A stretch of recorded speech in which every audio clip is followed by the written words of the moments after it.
What is going on, everybody? Mario here in Fighting Exchange, in Fighting FX. Yeah, we are running a little late for sure, about 4 hours behind, but got the car back from the dealership, and I hear myself somewhere. Oh, there it is. All right, that's fixed. Yeah, they said nothing's wrong with it. Nothing. Second time in the last 3 months that I've taken the car in and they've come back to tell me, Jesus Christ. Hold on.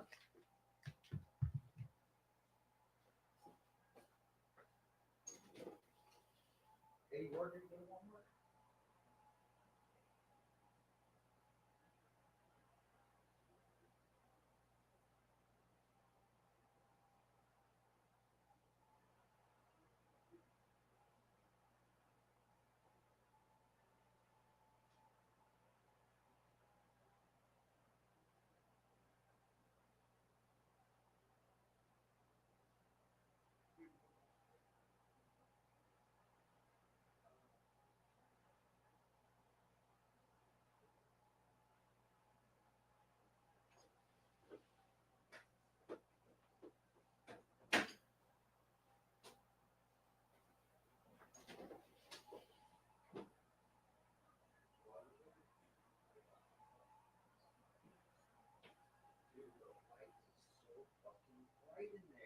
I'm telling you, it takes me like an hour to get used to it. Okay, no, you don't have to adjust your screens. I look like a douche. I get it. But these lights are too bright when you are too high. And that's currently what I am.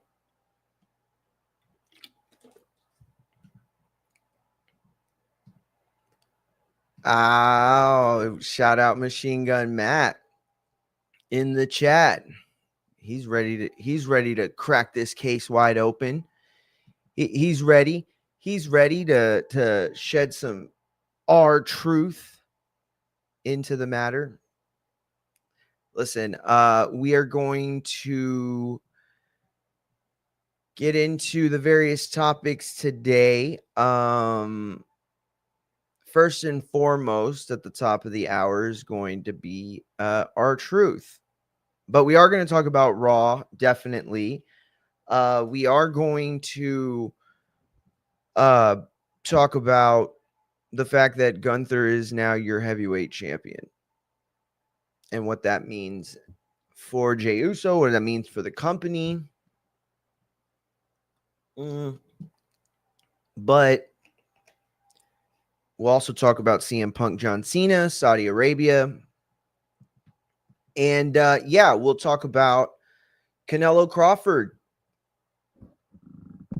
My intuition told me that we may get an announcement about Canelo Crawford on Raw because we knew that Canelo was in Phoenix and we knew that Raw was in Phoenix. And so it just felt like it made too much sense for it not to happen, but it still would have been such a big deal that I wasn't like confident or sure that it was going to happen. And of course it didn't happen. I don't know why they didn't announce it yesterday when they said they would. Although technically it was Monday, now that when we had somebody had brought this up on the live. Technically when Turkey said tomorrow, it actually was Tuesday that he was talking about. It's just that, you know, timelines. So yeah, this dude goes ahead and waits on it. The only thing I can think of, right, putting my thinking cap on, is they were very close to getting a deal done for a site that they could have mentioned with it, because the fact that there is no site is a little weird. It's a little weird. Not because, you know, there aren't reasons that make perfect sense as to why this wouldn't, have a site yet. There are plenty of reasons why it wouldn't, but the fact that they known so long that it was going to be in Vegas was always the front runner, guys. I heard from so many people that knew it was Vegas, but just couldn't report on it yet. And of course, I would never report someone else's news, especially when they didn't give me their source. So anyway, they let me kill this. Bro, I don't like bitching about the heat a lot because I have 5 to 12 people that I know routinely watch the show, and for them it's like 1,000 times hotter where they live versus where I do, or at least it feels that way. So I never bitch, but dude, it was fucking hot today, for real. Super, super hot. But anyway, yeah, why not mention it? Why not get a site? One thing I'll say that I've heard that is in the rumor mill that is super unsubstantiated is that early on when they figured it was Vegas, but they hadn't made any announcements because they wanted to try to like track it, maybe see if they could, build up the needs to have it in certain places, right? And there was talks or maybe logistical check-ins on what it would take to build like a pop-up arena in a certain location that I never had privy to. Doubt anyone really did. But that was like early, like before Skull was even announced. And I didn't think they had any truth to him, and I still really don't, but I don't know. It's weird. It's weird. I mean, the site is you okay, let me put it this way. The location for a fight is usually based on the site. You get what I'm saying? So like if it's in Texas, it's because they wanted it in Cowboy Stadium, right? If it's in San Antonio, it's because they wanted it at the Majestic Theater. Now, this isn't always the case, right? Sometimes there are situations for which a fighter, let's say their name is Margarito, and they are finding it difficult to be licensed in other places, right? So there are reasons to bring a fight to Texas, for example, without having a site, without even having a city saying, hey, we're having it in Texas. But that's not Las Vegas's issue, or rather Nevada's issue. Not really, right? Nobody's in Vegas, or nobody in Nevada is competing for fights with Vegas, right? Like the way Dallas or DFW or the way that Houston and San Antonio and Corpus and Laredo and McAllen and all these Del Paso, all these different places compete with each other, right? Vegas is number 1, 2, 3, 4, 5, and 10 on the list of the top 10 locations to have a fight. So that couldn't be a thing where they're like, oh, which city? Now you could argue that the locations or the sites that we're talking about are basically their own little cities, right? Because they offer certain things that the other doesn't, right? They all have their pros and cons. One of them is really, really huge, and it's called Allegiant, right? So if you think, oh man, this fight is going to be huge, Joshua Wilder, we're going to book it for Vegas. Well, where are we going to put it? We're going to put it at Allegiant Stadium because we're going to sell a shit ton of tickets. All right, cool. Let's do it. And then you got like Crawford and let's say like Boots, right? Whoa, that's a good ass fight. Now, Boots is really like kind of an unknown commodity outside of hardcore boxing, right? And while Crawford may be the best in boxing today, pound for pound, it's arguable. And he'll get his chance to prove whether or not he is the greatest welterweight of his generation and possibly of all time if he goes up and beats Canelo on September or in September. Okay, so you have this fight with Crawford and Boots, and you say, "Oh shit, bro, T-Mobile's the place to go," because it's a good fight. It's a great fight, but they're two unknown commodities, or not one unknown commodity, and another fighter whose abilities surpass his commercial appeal. Can we say it that way? Is that okay? Or are you going to fucking bitch me out because I didn't call him the greatest ticket seller of all time? I don't give a shit about his ticket sales. I give a shit about how he performs. And at the end of the day, he is a great draw. He really is. But nobody matches, guys like Mayweather and Pacquiao. So it's like crazy to even have that kind of, conversation. Shout out to Cruz in the chat, the champ. Hey, bro, I saw you getting in that work. I saw Cruz there at the gym. I saw him put in that time. They sent me that notification. I got it, bro. I see you. Champ. You getting ready? Is that what's going on? You getting ready, champ? Oh, I think Cruz is about to make a. Never mind. I'm not gonna say it.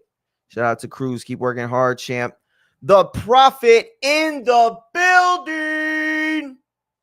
Carlos, the champ. That fist pound right back at you, champ. Pause. But you know what? Fuck that. You my bro. How long? Like 8 years I known you? No, probably like closer to 6, but still a very long time. Yeah. So anyway, they have those places, right? You have your Allegiant for your world fights that are going to sell millions. Then you have your T-Mobiles for fights that are big and great and one of the biggest of the year, but they're not commercially viable to the point of, superstardom, whatever. And then you have your, MGMs, and Thomas and Mack, I think, may still have a dusty arena there somewhere. There are also much smaller venues, right? Much smaller places. Eyes have adjusted. There are much smaller places, right? So you could have it like, there's a bunch of casinos. I can't think of any right now, but like Palms used to have a lot of smaller ones or whatever. So you could do it like that. Now I laid all of this out for y'all, right? So that you could understand that when we're talking Canelo Crawford, we can eliminate 92% of the places to have that fight in Vegas. So why? I ask you again, is there no site? Now, a lot of people aren't really speculating much into it, and I'm probably over speculating into it. Most people think it's just a logistical thing that didn't happen at the time of the announcement because it was the worst kept secret in boxing. Abe said that a few times, for everybody that doesn't understand, right? Every time Abe is on this show, he's basically telling us what like Bob is saying or like people in PBC. I'm not gonna I don't know his sources, so I'm just speculating on this, but I know he has sources everywhere. So usually his confidence is that of the sources he has and their confidence. So he was very confident it was always happening in Vegas. Therefore, my confidence was always high because, again, he wasn't the only person telling me this. I was hearing it from a lot of people. Vegas, Vegas, Vegas. But they never said a place. They would say, probably so-and-so. Probably blah, blah, blah. Right? Using their logic to consider how big a fight Canelo Crawford truly is. Now, what to make of the fact that Turkey hasn't needed to turn a profit, right? What's to make of that? Is there any facet of this that you can tie together? Because again, what I'm saying is that when there is a situation, specifically in Vegas, where you have the city but no site, right? Locale, no site, it's because there are many different logistical issues or pros and cons between competing arenas, right? Or competing venues. But in this case, enough time has passed that they knew where it was going to be. And they were so confident in that they set the location before the site. I don't know what to make of it, but I can tell you it feels like a story. You know, I'm no Steve Kim, right? I'm no Mike Woods. I'm no Abe Gonzalez, but I feel it. I feel something there. Maybe I'm just a big dipshit, but we're going to talk about that fight. We're going to talk about what you guys think about it. You know, is it going to be a shocker? And what's truly on the line for both of them? I'd love for you to call in and let me know what you think is on the line for Canelo and Crawford each, because it's a different fight for both, right? I mean, if it was like a welterweight fight or like a junior middleweight fight or a middleweight fight, right? Then it would be, we'd know what was on the line for both of them, a fucking middleweight title or a middleweight ranking, right? But in this case, legacy is the whole narrative. So we'll get into that. Let me see. I wanted to, oh shit, let me do this real quick.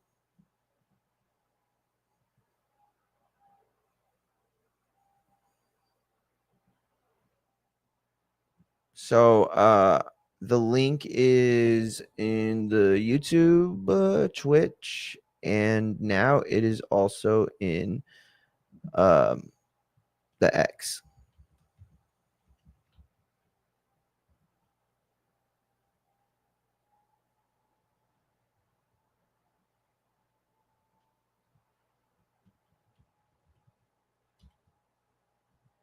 Okay.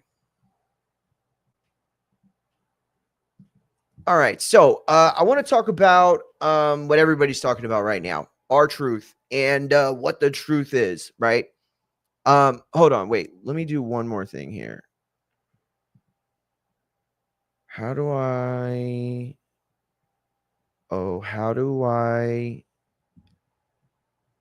live? That seems like way too much, right? Can y'all read it like that though? I'll just leave it like this until, oh, you know what? I know what to do. Well, not that. Okay.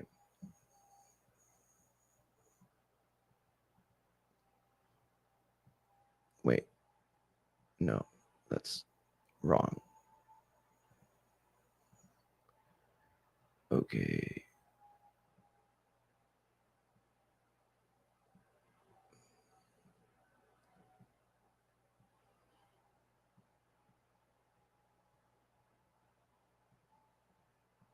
Why can't I? Oh, okay, cool. Does that look more readable, I guess? I didn't realize how bad those pictures were. Okay. Yeah, we'll just do it like that then. That's cool.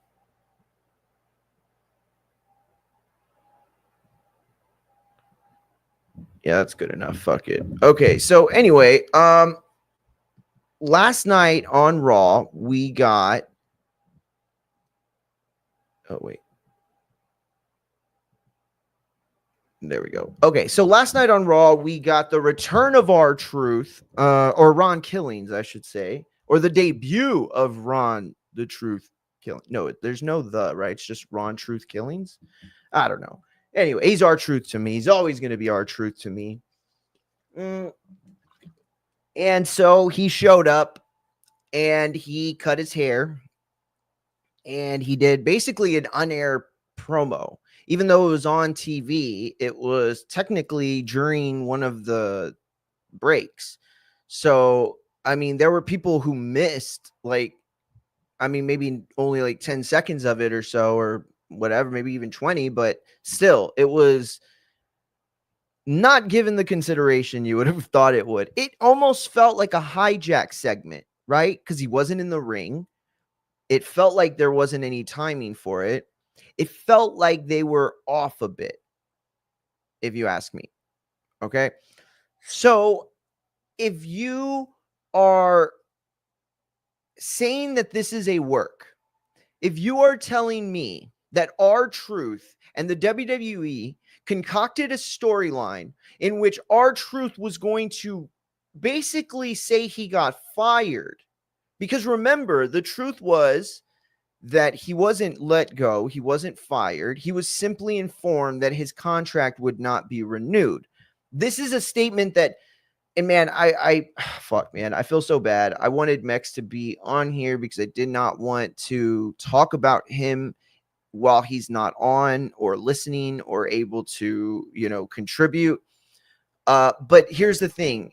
Mex represents a big narrative. Mex's opinions aren't just his. A lot of people believe that this is a work right now. Actually, Matt believes that it's a work right now, right? So I'm not, if I start addressing stuff like, oh, and Mex thinks this or Mex says this, just know that that's not intentional. When I say that, I'm meaning like Mex is part of a larger demographic of people that feel this way. And he's part of a demographic that feels this way specifically, that it is a work and it has been a work. And he uses the fact that, that, his shirt was already ready, to go. They're just like flimsy aspects of what he believes this to be a work for, right? Where I stand, I would have to believe for this to be a work that R-Truth, one of the most well respected and well spoken of superstars of the last 30 years, pound for pound, like the easiest to get along with from what we see on the outside.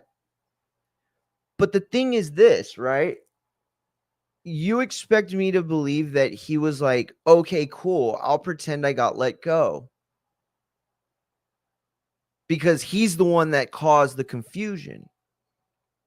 Because as I was saying, he was the one who made people believe he got fired.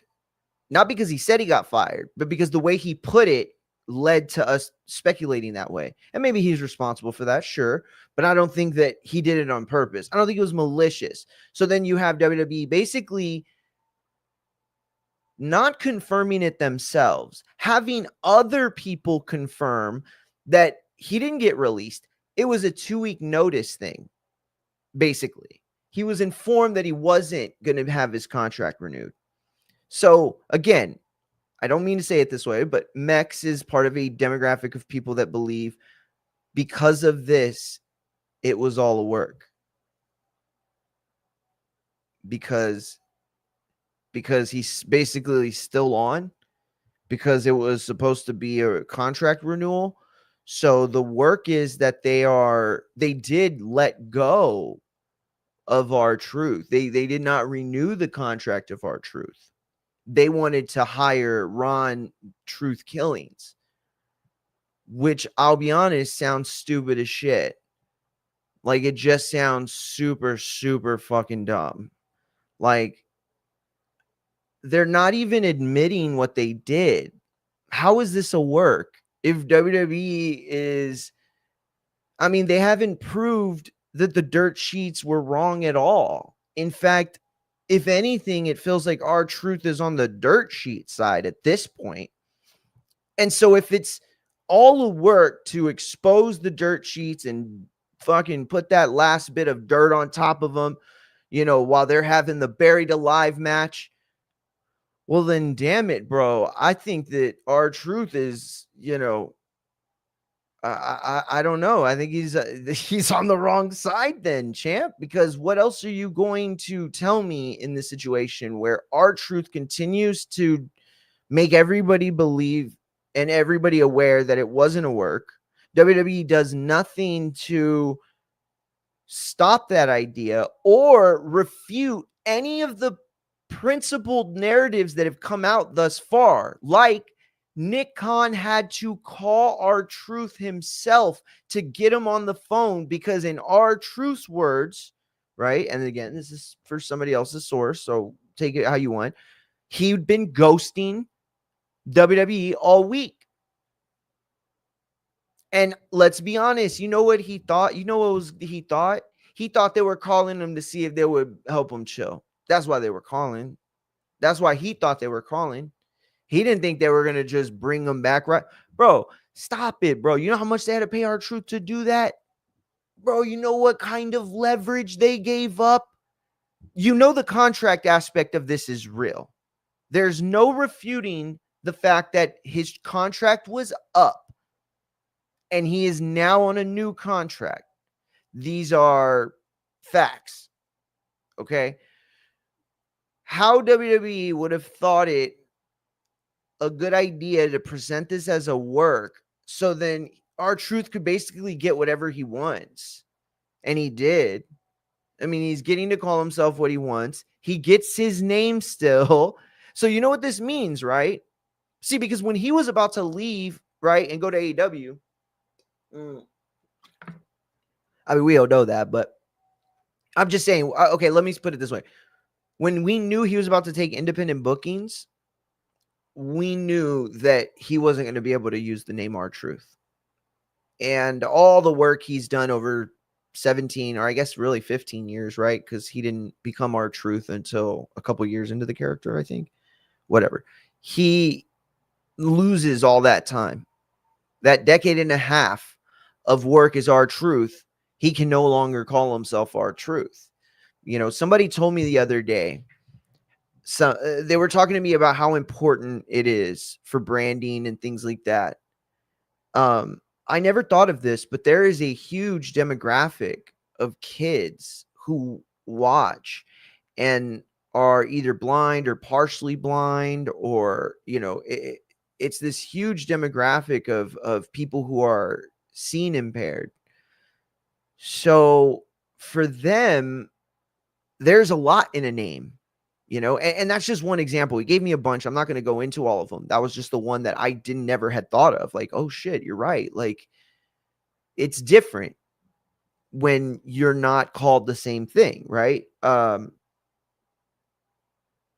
I don't think that was ever even a reason to say it was intentional or not. I really don't. I think that the way you know that this isn't a work is because it's not really working. And you can tell that because R-Truth is not fighting John Cena next. Listen, if this was a work, then that means this whole thing was intended for R-Truth to get over. He was going to get this huge marketing and social media push by playing the victim, I guess. That's the other thing. Like, you think R-Truth's out here taking fake sympathies, knowing it's all part of the show? Like, yo, that's crazy. That's crazy. Because R-Truth's been leaning into it, bro. You see what I'm saying? So that's the other part of it. We'll get to that, though. But this isn't a work because it didn't work. Because if the story is a story, then the way it went was he got cut and then he came back and said, nah, I ain't cut. Y'all are going to have to deal with that. I'm coming back. Money in the bank. Why did he interfere in that? If the work was the work, then why did he interfere in the John Cena match? And if he wasn't and if he's a different character, if all of this was just to get R-Truth, the person playing R-Truth, to transfer over to get him to play himself, then why did he go back after John Cena? Ron Killings has no beef with John Cena that I'm aware of, right? R-Truth is the one that had his heart broken, seen talking to little Jimmy last. How does it work? It's like the only way to think that this is a work at this point is to ignore all the things about it that don't work in kayfabe and ignore all the things that should be working right now in kayfabe, like R-Truth continuing his feud. This was all a work. Well, then if it was all a work, it was all a work towards what he was already doing. What was he already doing? Beefing with John Cena. He came back to specifically fuck with John Cena, right? Because he had no beef with Logan Paul, as far as I remember. And yeah, he went straight after Cena. And yet he was nowhere to be found. Now, this aspect of it, because I didn't have anybody to jump on today to actually like go over Raw, I'm just gonna like kind of like go over Raw, you know what I mean, like piece by piece where it fits. Okay. So last night, John Cena comes out and he starts talking about truth. And I was literally this close. I grabbed my phone, dude. I had my phone in my hand. I was like, okay, let me go to Supermax. You know, he's in my favorites because he's my boy. You know what I'm saying? I'm probably not in his favorites, but that's all right. That's all right. I went to go text him like, yo, Supermax, you were right, bro. You were right. John Cena's right now talking about it. Like if Triple H was really mad, he wouldn't be trying to make this, you know, part of the storyline, bro. You nailed it, bro. You did it. And then CM Punk's music hit. Now, I love CM Punk's music. I still mark as hard as ever. And let me admit something that I hadn't admitted all summer yet.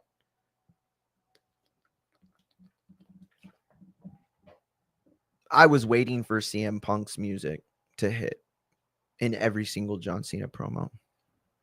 Even when he was beefing with R-Truth, I was waiting for that man's music to play. Now, not because I wasn't into the R-Truth stuff. It was great. It didn't get enough, if you ask me. But because I didn't think they respected the R-Truth stuff enough, that always felt like something John Cena probably lobbied for. That they were like, yeah, you know, we'll let you do it during one of the filler feuds, right?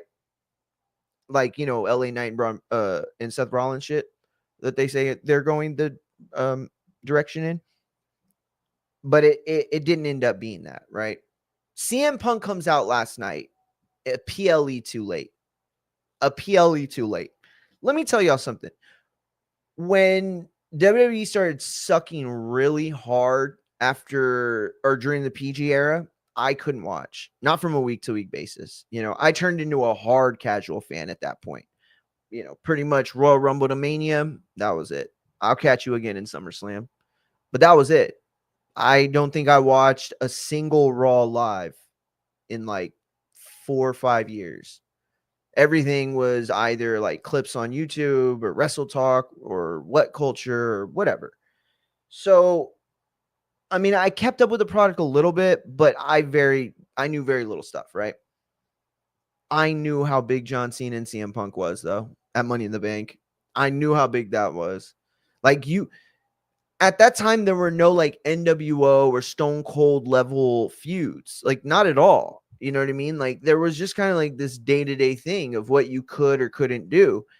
And so when this era was going on, anything like relatively fourth wall breaking or fifth wall breaking, whatever, anything relatively fourth wall breaking was huge. And when CM Punk got to the point where he was essentially this pipe bomb dropping, Vince hating, establishment breaking face, you know, he wore the Stone Cold shirt.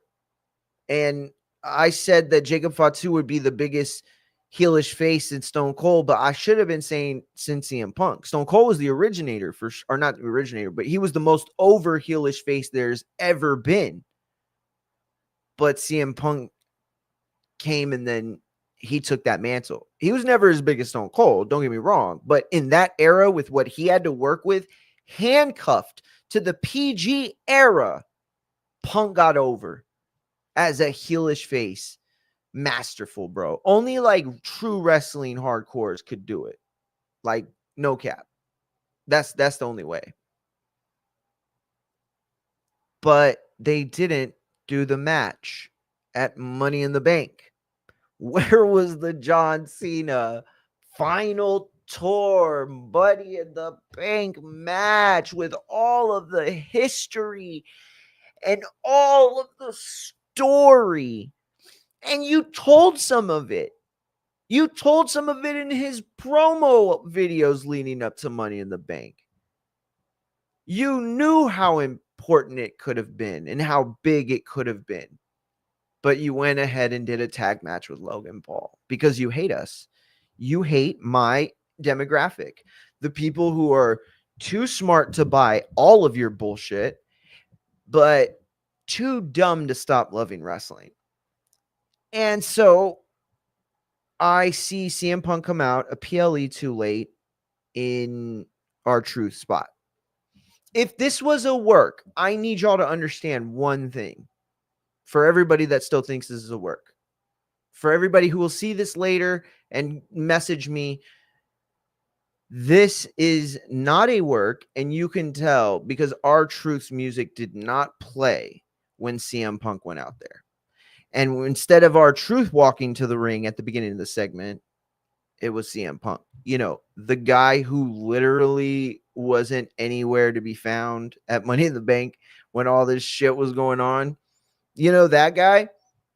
That guy. Yeah, that guy is the one that showed up and not R-Truth. So that right there, it's not breaking news. Okay, this happened almost 24 hours ago, but it is checkmate. I'm sorry, it's checkmate. Now, maybe I've misread, and this is how you'll know if you're right versus me. In 4 weeks, we will have 2 different shows. And if R-Truth isn't placed in either of them categorically, or I should say, like, if he's not in a premier spot on any of those cards, then you'll know without a doubt that this was never a work. This was a shoot. This was a shoot that turned into a work, brother. Much love, HH. The ultimate heel move by Cena, take Punk to Saudi. Yes. Okay, let's get into the good stuff, okay, for just a little bit, and then we'll get back to the R-Truth stuff, because I'm not done, by the way. Because we have to talk about R-Truth coming out, right? Matt, Machine Gun Matt, chimes in with the best part of the segment, okay? Because, yeah, we didn't get the Money in the Bank, and that sucks. I'll be honest, it does. But John looked at Punk last night, and they were like, basically, Punk's like, wherever you want to do this. And he's like, I'm taking you to, we're going to do this at Night of Champions. And he's like, I'm taking you to Saudi. And it works so well. Now, I'll be honest, I didn't need Punk to like come out and frame the whole, isn't it ironic that you're the heel and I'm the face now, that you're the one who's here corporatized and blah blah blah still just like you've always been, and I'm breaking the establishment. And it's like, yeah, Punk, we know it's cool and I love it and it's great writing, but you don't have to like tell us. But yes, very very apropos of that story, right now, it has to be understood that the John Cena stuff is still working. Maybe it's not working as well as you wanted it to, and that's fair. But it is working because the whole point is he's trying to ruin wrestling. And what would ruin wrestling more than a single Logan Paul title run with the secondary title of all things? What would ruin wrestling more than John Cena just walking off with the title and having to create a new belt? Because we'd all eventually call it the world title and give it all the legacy that it didn't have. what would be more heel than all those things is for John Cena to basically help initiate the WWE into the corporatized world of Ari Emanuel. You see, WWE has always acted corporate, but it's always still been in its roots this carny level, show. And I don't think that's unfair to say either. But what Ari Emanuel and a lot of the brass at TKO want to do is they want to kill the circus, so to speak. They would like to corporatize it, polish it, make it presentable in a way that can be mass produced, right? Um right now sponsors are like their biggest focus. They are focused on getting sponsors, and because of that they have to attract a certain audience, a family friendly audience, a lot of times is what they call it. And that's fair. I love being able to watch wrestling with my niece. She's older now, but it really sucked back then when they would push the envelope a little bit. And I have a fucking 5-year-old right here. Like, oh my God, fucking, why is Bob Bobbles in bed with Rusev's wife? And what am I going to tell this little girl when she inevitably asks? Because she knew everybody that was married and everybody that was together when she was like 5 or 6. It was weird. I didn't even know some of these people were together. And she'd be like, "Oh, look on IG, so and so put." I'm like, "You're 5 years old. Why do you have an IG?" But John Cena is trying to ruin wrestling, but not really, right? But in the storyline, he knows he's feeding the beast, and Saudi is part of that beast. CM Punk has always talked shit about, or not talk shit, but he's always like had subtle digs at WWE, right? Because of that.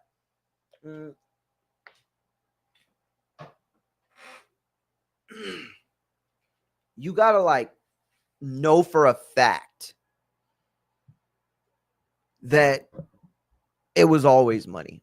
That's all it ever was. Everything was always money with this stuff, right? But CM Punk, mad at WWE at the time, willing to take shots wherever he could. I don't know if it was like a moral thing. Like he never said, "Oh, I never wrestle over there." It was just a dig he could take. You know what I mean? So like I don't find it hypocritical at all. Like some people are like, "Oh yeah, Punk, you're a piece of shit because you won't wrestle in Saudi." Like it's part of his job. Like it's his company. Like, there are a bunch of people that I know that work on like oil rigs and stuff, or like they work out in the liners, and they got to go to some pretty crazy places, politically speaking. I don't think that because my friend goes to like the Yucatan that his politics have all of a sudden become Yucatanian. I don't even know. No, that's a weirdo stuff. So I give him that pass for sure. But from a storyline standpoint, it's terrific, right? To force him to basically fight in a away match. Now, even though John Cena is not from Saudi either, he's still in position for the home match, right? Because he can request private rooms and private planes and the most luxurious everything. And they should have Turkey like wine and dine him, like take shots on IG, and then like have Punk booked in like some shitty room. I mean, not really, but like, you know what I'm saying? Like, really play it up. That's what you should do. They won't go there, but they should, because that was masterful. Matt said, so far, Cena's winning. Their hero lost the belt. The legend couldn't kill. Their joke is now serious. And the voice of the voiceless now speaks for the business. Oh, shit, bro. See, oh my God. I would consume everything on the WWE.com and every single thing they've ever made on the network if they were able to like think like that. If they were able to see what Matt sees about this and the kind of booking that it should be. Now, they'll flirt with the line. Don't get me wrong. They'll flirt with it. I'm sure they will. But ultimately, they're not going to ever. I mean, they don't have to like post on the fucking Titantron CM Punk telling a specific wrestler to go suck a blood-soaked Saudi dick or whatever he said. I don't remember. They don't have to go. They don't have to go that far. They don't have to go that far. Okay. Um, that was crazy. But now look what happens. It kind of bites you in the ass.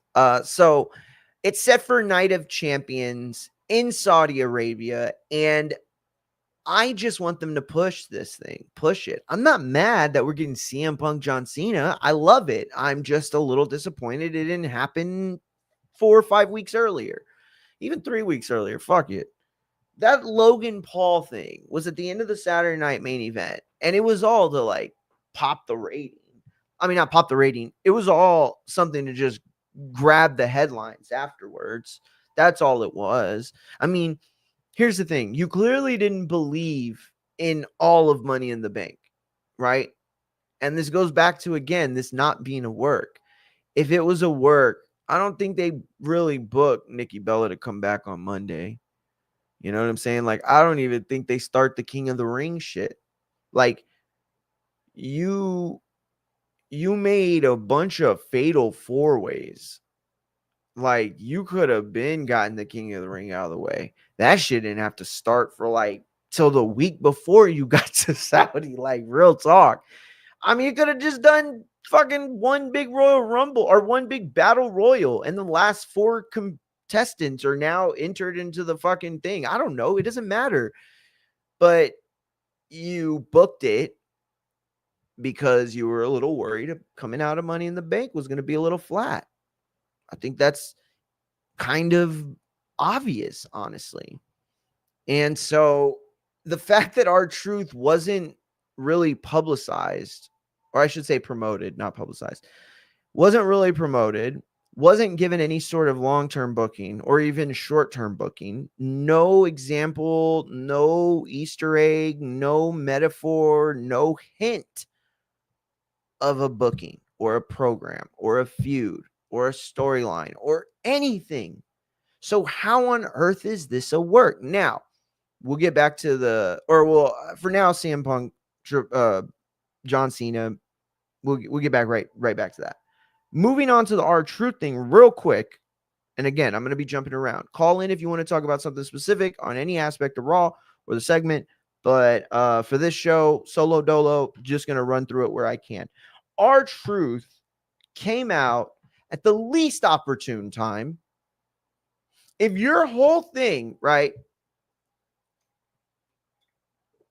If your whole thing was, okay, we're going to make this work. We're going to do this work. And then we're going to send this guy out there with nobody, you know, on the table, right? And you got to remember, there's only a couple of reasons you put somebody on a table for a promo. One, because it's not really meant for the live audience, really. Or 2, because it's all for the live audience. They don't need anything else, right? So the Yeet Man can come down and yeet all over the commentary table because the live crowd is just eating it all up. They don't got to worry about the reactions he's going to get from, you know, one side of the venue versus the other. They don't got to worry about that shit, right? Or you're Pat McAfee and you're off air and you're like, hey, Pat, we got to go to commercial break, even though we're on fucking Netflix. Can you go up there and fucking do your stand-up act or whatever it is, your shtick? He's like, I'm not a fucking stand-up. What do you want me to do? Just go and do what you do on fucking Saturdays with the kids. I don't know. Pretend you're fucking chugging White Claws and trying to get them to have safe sex. So he goes out there and he does this thing. But why would that be R-Truth thing? Why would the thing that has all of the buzz, that has all of the views, why would that thing be the thing that you put in a segment that you clearly gave very little shit about? Again, if the whole work is supposed to be like, oh, R-Truth is, you know, coming back to the company and you know, we're signing Ron Kent, like it's all supposed to be a work, then why aren't they playing along with the narrative? Right? Like, why isn't Triple H doubling down on this stuff? Why wasn't the storyline last night Triple H or the GM comes out and is like, well, truth. It looks like you got what you wanted. We wanted to do this the easy way, but you had to make us do it the hard way. And now every single Monday for the rest of your contract, you will be fighting. And Braun or what's his name? Braun Strowman? Yeah, Braun Strowman comes out. We brought him back too, just to fucking beat your ass every day of the week. Yo, you know what kind of shit that would build for bro? Our truth would be, our truth would have all of the babyface power from the era of Bret Hart, combined with all of the babyface power from the era of Daniel Bryan, combined with all of the power of Kofi Mania to form, I can't think, the Hard R Truth. Dude, that was the only name that came to me. Let's call him Cap. Nope, that's not going to work. Yeah, I don't know. Super Saiyan R Truth. Let's just call him that. What segment was R Truth bigger than? R Truth wasn't bigger than Nikki Bella. R Truth wasn't bigger than CM Punk John Cena. R Truth wasn't even given as much consideration as Roxana Perez was that night.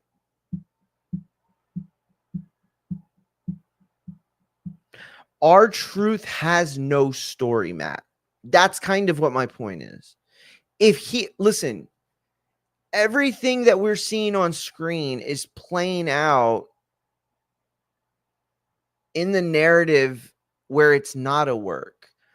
So we have to believe that either they're working us so well that they've got us right in their palm of their hand that they don't even have to work a program. They just let the narrative feed itself.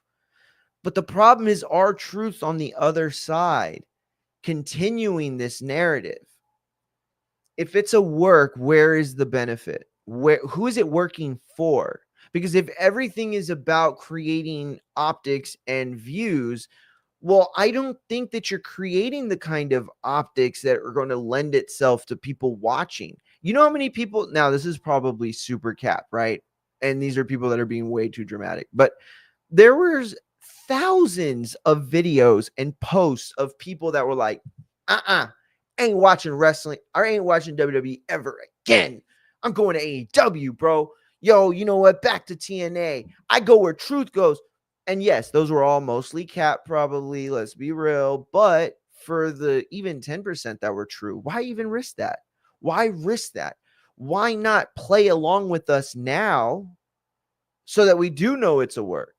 Because right now, the narrative you've created for the vast majority of people that don't think it's a work is that you don't give a shit about your talent. And our truth is the one who's continuing that narrative. See, if our truth had tried to put it to rest, I think you're right. Now, I'll say this. Matt said, that's why he said, put some respect on my name. Yeah, okay. Okay, listen, this is what Matt said. This is where I was waiting for Matt to say.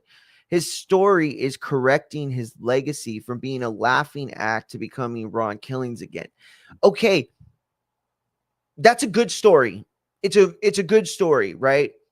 Is it the kind of story that you'd capitalize on when you have stolen all the headlines, right? Our truth was given this bright spot because nobody expected him back. But after that, he's back where he was, really. Last night, our truth had just as much time on camera as he has ever before. Now, the hijacking aspect, it's all cool. It all lends itself to that. But again, I know Matt and I know a lot of other people that think it's a work, that think it's a work. I know y'all watch the same things I watch or get the same news I get, right? And so I know that y'all are likely hearing that people are saying that Triple H wasn't happy about this, that the truth of the matter is that our truth was really given his walking papers or said that he wasn't going to get renewed. And instead of being in a position where he was like, okay, fuck John Cena, fuck this company, fuck anybody specific. It wasn't like that. It was like company shit. Then he started talking to real friends of his at the company who gave real interviews saying that R-Truth was down bad. Everybody in the company believed it. Everybody in the company. People sent him like actual get well wishes and shit like that. And again, all of that for what payoff? For what payoff? The vast majority of the brand now thinks you're all asshole money bean counters, right? And it doesn't really help R-Truth if he's still, I mean, like, the character will get over for sure. And he's great at doing the character work. But I ask y'all, what does it matter if he's wrestling on speed? What does it matter if he's the second match after the first Survivor Series War Games match? Like, what does it matter if he's still booked in the same fashion, right? Like Karrion Kross was supposed to be a serious character, right? And then they sent him out there in a gimp outfit. And like, yo, no disrespect to, the fucking people who like to be sex shamed and everything. That's your thing. No kink shaming over here, big dog. Do your thing. But I don't know if I'm really going to be thinking like, oh, that guy's a badass because he's fucking wearing those weird little dog leather face masks. So all I'm trying to say is, even if you're a serious act, you can still be treated like a goofball. Because the point of pro wrestling is to not know when they are working. Yeah, I guess. But then it's like, that's not really how they do things, though. You know what I'm saying? Like, it's there is a way that the game works today. And that's kind of the problem I have with the whole work thing. Like, well, I'll be honest. And I want to make sure right now I say that this is not Matt. That I'm not saying this about Matt or at all. But I've seen from other people online. And the problem I have with this thing, one of the problems, the narrative, is that it's like, it feels like y'all are capping so hard for this company. Like, and again, I'm not talking about anything. This is just like the problem I have with this whole narrative, right? I hope it is a work deep down. I want it to be a work. I want to not know when what I'm seeing on TV is real or not, because you can never go back. But they book everything like we know now. You know what I'm saying? Like, they rarely go out of their way to like truly try to shock us. The John Cena thing was so huge because it went against every aspect of their playbook. And the R-Truth thing is so huge because if it is a work, then it goes against every facet of their playbook. Now, that doesn't mean it's not a work simply because they've never done anything like this before, but it also doesn't lend itself to how these things work. They like to hide the shit. Matt said it a few, like, a while back. I remember, or it was whenever the last cut happened, the last big cut with Strowman and everything. And he said something that night that where we were on live, and he said, WWE trying to hide the trying to bury the story in the weekend and lose it by the notes of Monday. And when he said that, I was like, oh shit, he's right. Because I think it was Saturday Night Main Events that weekend. I don't even remember. But when he said that shit, like, boop, that opened up. Like, I got the light bulb and everything. I was like, oh yeah, you're right. And I started thinking about how many times in the past they created a situation worse for themselves. And it would happen where they would have these mass releases and do it in a way where everybody was like, they were going to get negative. They were going to get negative feedback and negative fan exchange. based on the things that they did and how they did them, right? What's her name getting her shit in a trash bag, CM Punk getting his walking papers on the day of his wedding. There are so many well documented cases in which they fucked up, right? Or they were like too ruthless with characters that we love, or people that portray characters that we love. And so they started to tighten their shit up. Let's be real. They started to execute in a way that was much more media friendly. You know what it is? Like, y'all seen Office Space, where they bring in the consultation group who basically is sent in there to clean house, right? Fire everybody that's non-essential. That's kind of what it is. You want to get to a point where you got other people doing this and it's very efficient, right? Like, doing it the other way, doing it the least efficient way. And I'm not trying to be vulgar. I'm not trying to be funny. I'm being dead serious, or I shouldn't have said that. That's the kind of shit that leads to like mass shootings, like disgruntled people and disgruntled workers. Like, when I was growing up, there was like this like weird pandemic um of like delivery men, or like the mailman, like shooters, post office shooters is what they called them. People that work for the post office would either be disgruntled or they'd go back after they got fired and they'd like, shoot up the place. You know what I mean? And it was crazy. It was a crazy time. I was a kid. I didn't understand any of it. But I remember as a kid thinking, why is it postal men? Like, why isn't it the fucking grocery store kid or the dude who works at 7-Eleven? Like, I see them get bitched out all the time. Like, I guess mailmen do get bitched out, but I don't know. I don't know. Whatever. But I just never could as a kid think like, how does that happen? Like, is it them doing that? And then later on, I heard that part of this story was that the post office did not adhere to certain guidelines on how to fire people, right? And these things became like really popular in the 80s and 90s, where they developed these techniques. So, for example, you always fire somebody on a Friday. You always let somebody go at the end of the day. You have a security guard ready to escort them out. Um, and there's like a bunch of other little things. I've never worked in an office, so most of my knowledge of an office is from the Office show and my wife's corporate experience. Also, I dated a bunch of people that worked in office, so I do understand them to a degree.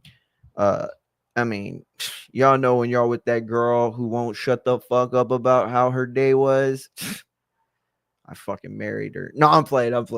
No, but I can tell you that, WWE's gotten way better at firing people, right? To the point that they have minimized how long the story and the conversation go. They have made it a practice for which all of the issues that would come about prior are no longer, valuable issues, or viable issues, I should say. The champ in the building. Mario, you don't like that you got work, do you? No, I do, Matt. I want to be worked, It Matt. doesn't I it want doesn't to be sound like worked it doesn't sound like you want to accept the fact that you got worked. We all because did. because I don't see it. Here's the thing. If I got worked, right, I would Right. love it because I didn't know what was happening. And now in a story that I'm so much more invested in, I'm like a little fucking schoolgirl, like, oh my God, what is gonna happen? Like, seriously. And it's embarrassing. I'm in my 30s. I, I am very willing for that, Matt. But what should I be excited about? That he cut his fucking hair? It looks stupid to begin with. He'd been going bald for years. That was a good thing for R-Truth or for Ron Killings. There is nothing for me to invest in. Therefore, for it to be a work, it had to have worked. And it hasn't. You're no more excited about the future of one Ron Killings as you were about R-Truth. Certainly not after John Cena, because we knew that was a one and done. And it feels like so is this. How is this a one and done if this is the revamp of the character? Because if it were, he would need a B side or an A side to If this go along wasn't with it. if this wasn't that, why wouldn't he come back as R Truth?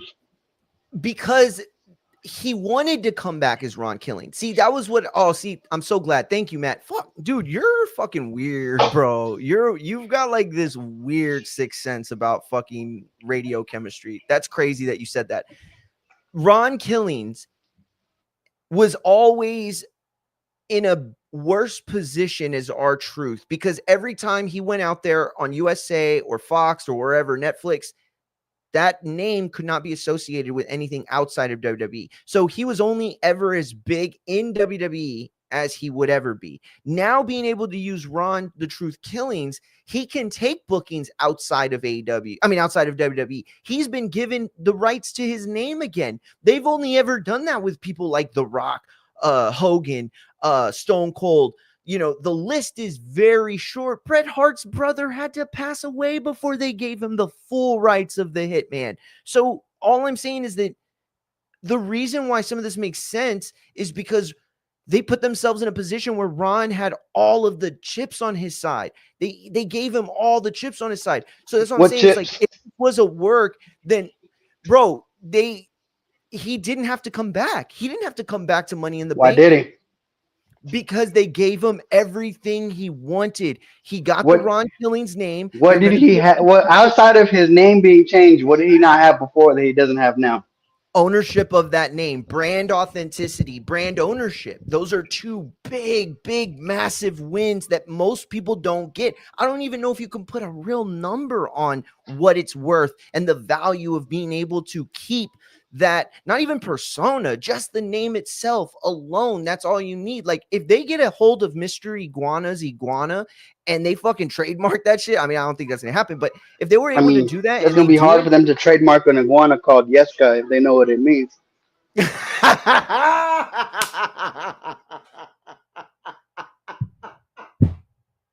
Oh shit! Oh shit! Oh, Yeah, I'm flipping the that was fuck going out of over that. over everybody's No. head all Oh, Saturday until bro. Conan and Corey Graves said it, and they were like, "Oh, Oh well, get that off the Oh screen." man, hilarious. So anyway, again, I think that they put themselves in a position. Listen, you don't have to believe this portion of the story, but let's say just for a second, just for argument's sake, that it's true that R-Truth was let go and he was ignoring every single call, thinking that they were just trying to play him out. And then Nick Khan had to finally get on the phone and make that call happen, and they booked him. Let's just say that that was true. Everything that would have come afterwards would make sense. Triple H would have been upset. Therefore, he would not have booked R-Truth or Ron Killings in a premier position, which he did not following Money in the Bank. And then on top of that, you would have seen Ron Killings' contract reflect a different thing than what it was before. Dude, 2 weeks Hey, ago, they were ready that's to my drop second the thing. news. That's my second thing. Why didn't they announce a new contract, and why does nobody know what it is? I don't think they want anybody to know Why, if what they know everybody else's contract? Mario, we know when everybody's contract is coming up. Why don't we know R2's new contract? We would have known because that. We would have known at least it was a multi-year deal if he would have gotten a if new deal. that's what I'm saying. What if it's not, dude? What if they had to pay so bad that he ended up getting like a pay by date fucking thing? He's like the new fucking Roman Reigns for all we know, getting paid on dates that he's not even working. Like we Yeah, don't know what the but contract looks like, and I'm speculating. Right? Roman I'm Reigns, speculating. Roman Reigns is a pillar with a part-time schedule. Yes, The yes, yes, WWE doesn't book by dates. That's a yes. indie AEW type of thing. You're absolutely They right. don't You're do that. absolutely right. You're absolutely right. But when you do not reflect in Roman Reigns commodity, right? Then you have to appease that wrestler in a certain way, okay? Financially speaking. And there is no bigger way than But to pay him a crazy amount. Like, dude, I'm what hearing pull outside of rumors the that people he got crying a for him? crazy bonus But see, that's what it is there was just too many people that were just using it to shit on I don't think anybody even look, there was a small percentage of people that were actually like devastated, and that's terrible, right? But ultimately, the people that were piling on were just trying to talk shit. They just wanted content. They were just trying to flip the script on everything, right? So I can't imagine them being in a position where they would have wanted to give R-Truth any of that. Listen, if they would have just said, R-Truth, we're going to renew your contract. Okay, we're going to renew it almost on the same terms. We'll give you a 10% bonus increase. Right. We're keeping your name. But if you want to be Ron Killings, that's cool. We'll just, we're going to Now, keep it let or me let whatever. me ask There's no, you let me I don't ask think you a they'd couple ever questions give on him that real that for quick. any other reason. Real quick, just if they So wanted to, if the 2 weeks were going to be the thing, they would have just renewed it. Why did they give him so much let, let more me let me ask in you this this though, situation? Mario. Go With for it. with that with that many people, I'm gonna call it what it is. With that many people crying behind our truth, is our truth bigger than Cody Rhodes? Mm-mm.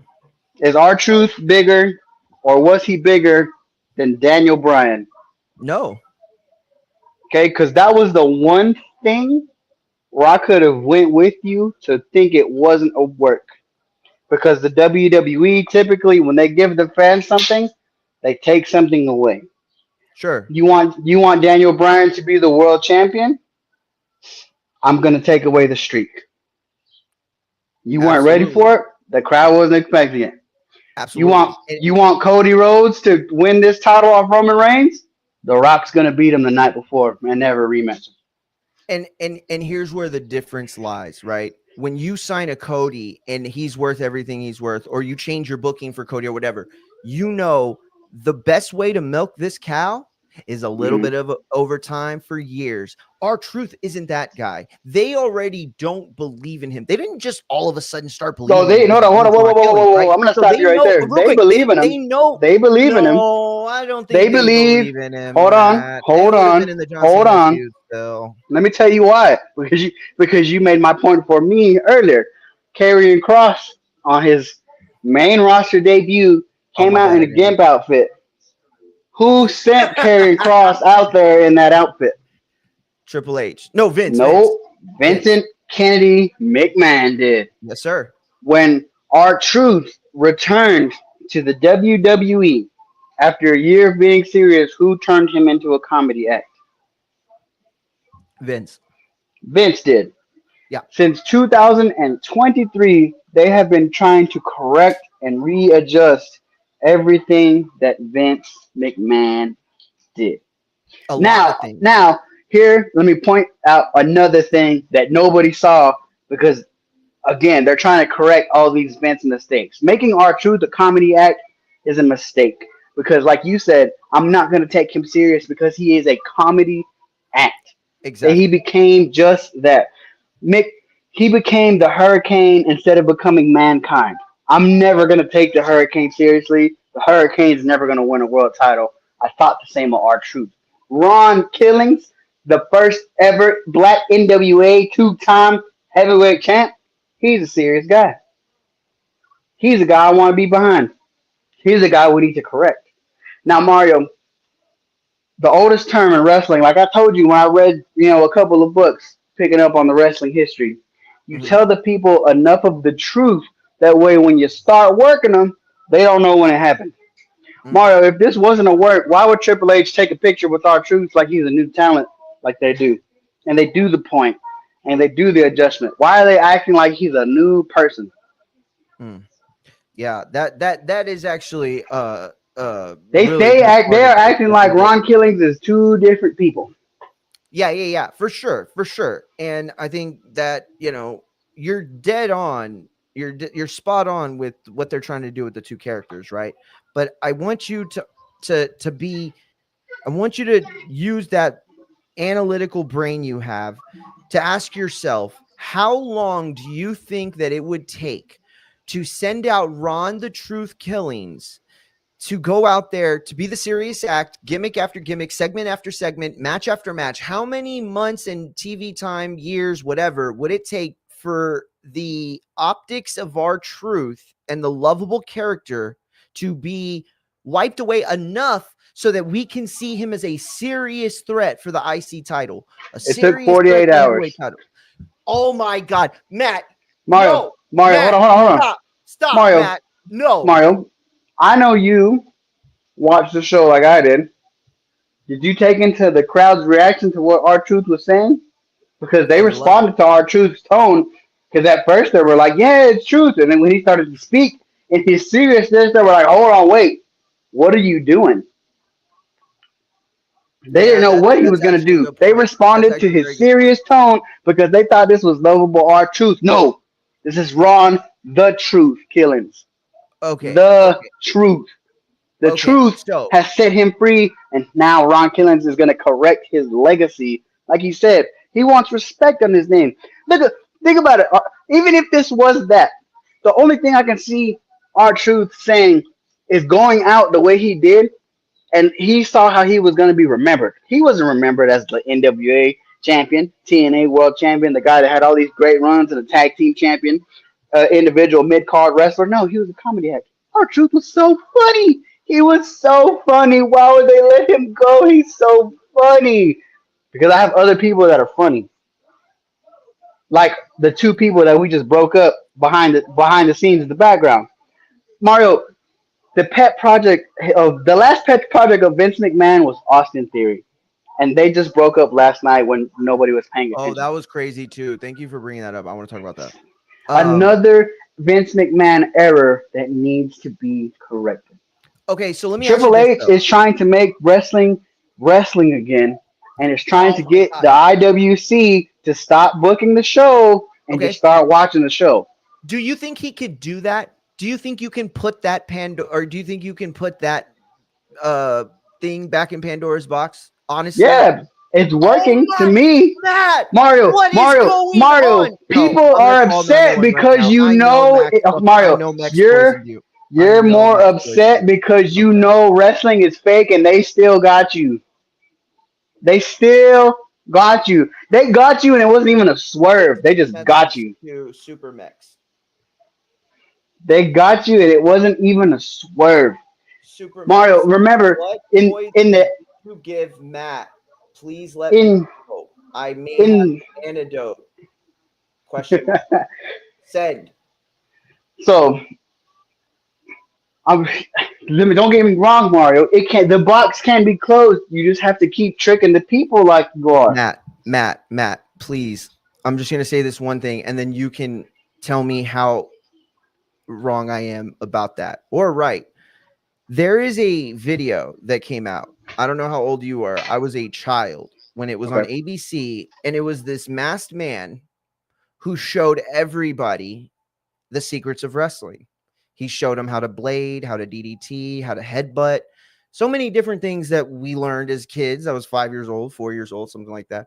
That video is on YouTube and it has millions upon millions of views. It's not going anywhere, Matt. How on Correct. earth can Triple H bring kayfabe back with that video on YouTube, Matt? Mario, when you see Robert Downey Jr., do you think of Robert Downey Jr. or do you call him Iron Man? Most of the time, I call him Iron Man. Fair point. Exactly. But you know he is not Tony Stark. He is not Iron Man. He is Robert Downey Jr., 60-year-old actor. Correct? Correct. Mario, we can put the elements back in the box. You just have to put it back in the box and let me put it back in the box. Let me put the magic back in the genie. Stop trying to book the show and just watch the show. That's Triple H's plan. And I see it because he keeps repeating it. And not only that, Mario, me and you already said this. The Rock has been gone and the booking has changed back. It's Triple H booking. Isn't it Sure. crazy how we say this shit is good again when The Rock is gone, when the big influence is gone? When Triple H is back to telling his story, we're like, wow, this is great. And another thing, Okay. Mario, people were saying this doesn't make sense. Why would they release our truth? You know what makes it make sense? If this was a work the whole time. If we had merch ready to go the minute our truth got on the screen, this was a work from the jump. God, from the you're so jump. good at you're so there's this tactic in debate where you pepper in little things in your overall point so that the person you're facing will get so combobulated in their response trying to remember little points to pick at that they lose their overall arc. Matt just did that to me, and fuck you for that, Matt. Very well done. Okay, so let me ask you this then, Matt. Let's go down this road for just a second. Our truth, all of this is a work. Was it a work towards making him a main star, a superstar, or are you telling me all of this effort was to keep him as a mid Carter? This was an effort to have our truth go out the way he wants to. Mario, do you think our truth wants to be remembered as a comedic act, a side level comedic act? I don't People know. could Mario, how many people could tell you he was the first black NWA champion and how important Very that is? few, very few, Very important that is. very Very few few. people could tell you that. Maybe 1% of the 1% that know wrestling like that could tell you that. But what do you think everybody's gonna remember? You know what's funny, Mario? My nephew asked me a question today, and he said it just like this. What ruined wrestling? Because when you were a kid, even the teachers were watching wrestling. I said, you know Ooh. what ruined wrestling, son? Little kids ruined wrestling because they became the audience. Yo, Matt. But he told me, but So think how about old Mario. He's 10, and he's like, "You're right," because look how much more serious it's become. bro? How old was he when you told him Santa didn't exist? Well, I don't know. He figured that out on his own, bro. YouTube and the internet, it's everywhere. But Mario, think about it. What ruined pro wrestling, Mario?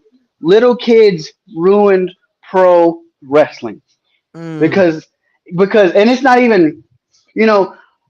Granted, it's what helped boom wrestling, or at least gave it its launching pad. But going back to little kids is what ruined wrestling because we were already into the serious aspects of pro wrestling. sure. Now the So Saints, and it's mid. and it's just like you said, Mario. Yo, he's trying not to How answer did the these? question. How did they? How did I convince you that these presents came if it wasn't Santa and I didn't buy them? Yeah, true. I would have That's to come all. up. All Triple H is trying to do is to make it to where you can't figure out what I'm doing. He's doing it in a way where I don't have to constantly swerve you. Because that's where Okay. people get mixed up. Like the decision to go with Hangman over Osprey, that's a swerve because we all thought Osprey is going to get it. Yeah, Nobody that's true. predicted this situation with R Truth. That's good Yeah, booking. at That's good all. shit, pal. That's really good shit. Here's the thing though. Again, I say mid Carter, or is this guy literally going to be challenging Gunther for the heavyweight title sometime in the fall? No, What is all this towards? this is just to correct the legacy of R Truth like he wants to. Matt, And I'll you're give you that. telling me they create Mario, was Ric Flair's last thousands of match for the world hours title of or was it against content. Shawn Michaels in the best It was against WrestleMania Shawn match Michaels. ever?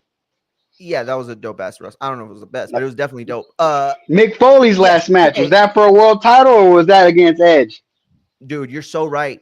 You're so right. But guess the only part There's you're there's missing is some guys that Mick don't Foley, need to Ric go out Flair, like that. Shawn Michaels, all those names you would never compare to our truth, Matt. And I know you wouldn't. And you know there's a difference. Why on earth would they give that kind But of hold consideration on, to our Mario, truth hold on. and not to Because anybody he's else? because he's in their position that they were in, Mario. Am I gonna put the world title on Ric Flair or am I gonna push John Cena and Batista? So they make him go out and put out a fake "I'm fired" post and feel humiliated. And that's the other part of this that you've completely ignored for 48 hours, as has Mex. Tell me, Matt, please help me make sense of why our truth continues to go out there and assert the opposite that puts WWE in a bad look. Mario, if I have to keep telling you, repeating you something, are you gonna Mario? If I have to keep That's telling not you, the I'm not lying. I promise. workload. I'm not lying. I promise. I'm not lying. I'm telling the truth. I promise. Are you gonna believe me? Sure. Mario, if your wife cheats on you and she says, it's not, that's nothing. I promise it's nothing. I promise it's nothing. Is it nothing? Come on.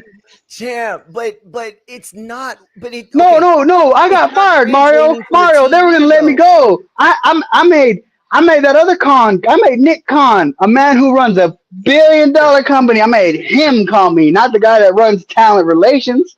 I made Nick Khan call me. When Nick I don't Khan think they. probably was the one that said fire me in the first place. No, no, no. You think they're making Nick Khan part of the act? No way are they using the no way. They Mario, would have said you Mario, when delete Cody Rhodes finished the story, who was front row at WrestleMania? Nick Khan. Nick Khan. When Stone Cold crashes to some old lady at WrestleMania, who was front row at WrestleMania? Nick Matt, I Khan. here you know what though? I love the way and this is man, you're so good at this, dude. I Mario, love the the thing way too, that you ignore all the of the thing too though, other Mario, aspects. they have already established that Nick Khan and TKO exist in this world that we're in. Sure, They sure, exist. sure. But they won't even but they continue to say that Triple H is running the booking, even though He we know is. He's booking the TKO. show. Nick Oh, so Khan's that running the was business. so Ari I Emanuel, was looking for the what headphones. position does he hold on creative when he called The Rock and told him to juice up Elimination Chamber? I didn't know he was on creative, Matt. He Ah, he must just runs the be flywheel. But that's Mario, creative. Mario, it's not creative. Did I say? Did I say put the Rock in the show, or did the Rock call and say, "Hey, I want to be part of the show"? Because we heard both. We Well, heard both. according to The Rock, Did they the Rock? called and said we Did the need Rock something big. say And yes, he's the guy that he thought of, sure. But I now? mean, come on, Now, that was all Mario, saying, please come to Mario, fucking and Elimination. if you want to play that game, Mario, who is it? Who is higher rank in that company, The Rock or Triple H? You tell me now, Matt. You In tell me terms of because I know title, you're hearing the same rumors I'm hearing. somebody is on the booking team and somebody's on the board. Which one's higher? The Rock, sure, Yeah. but So if The Rock can come in and say, "Hey, but all we know is Ari Emanuel said, "Hey, can you come to the show?" Not, "Hey, can you put yourself involved in the biggest main event we have?" but it's the same thing basically. But hold on, real quick. Okay, so you're saying that in No, a because The sense, Rock can come out here and wave to the people. He did it triple, twice but already. okay. He So did then it at Matt, let me ask you Netflix. this. Let me He ask you did it this. at the previous PLE. He waved Listen, to the people and left.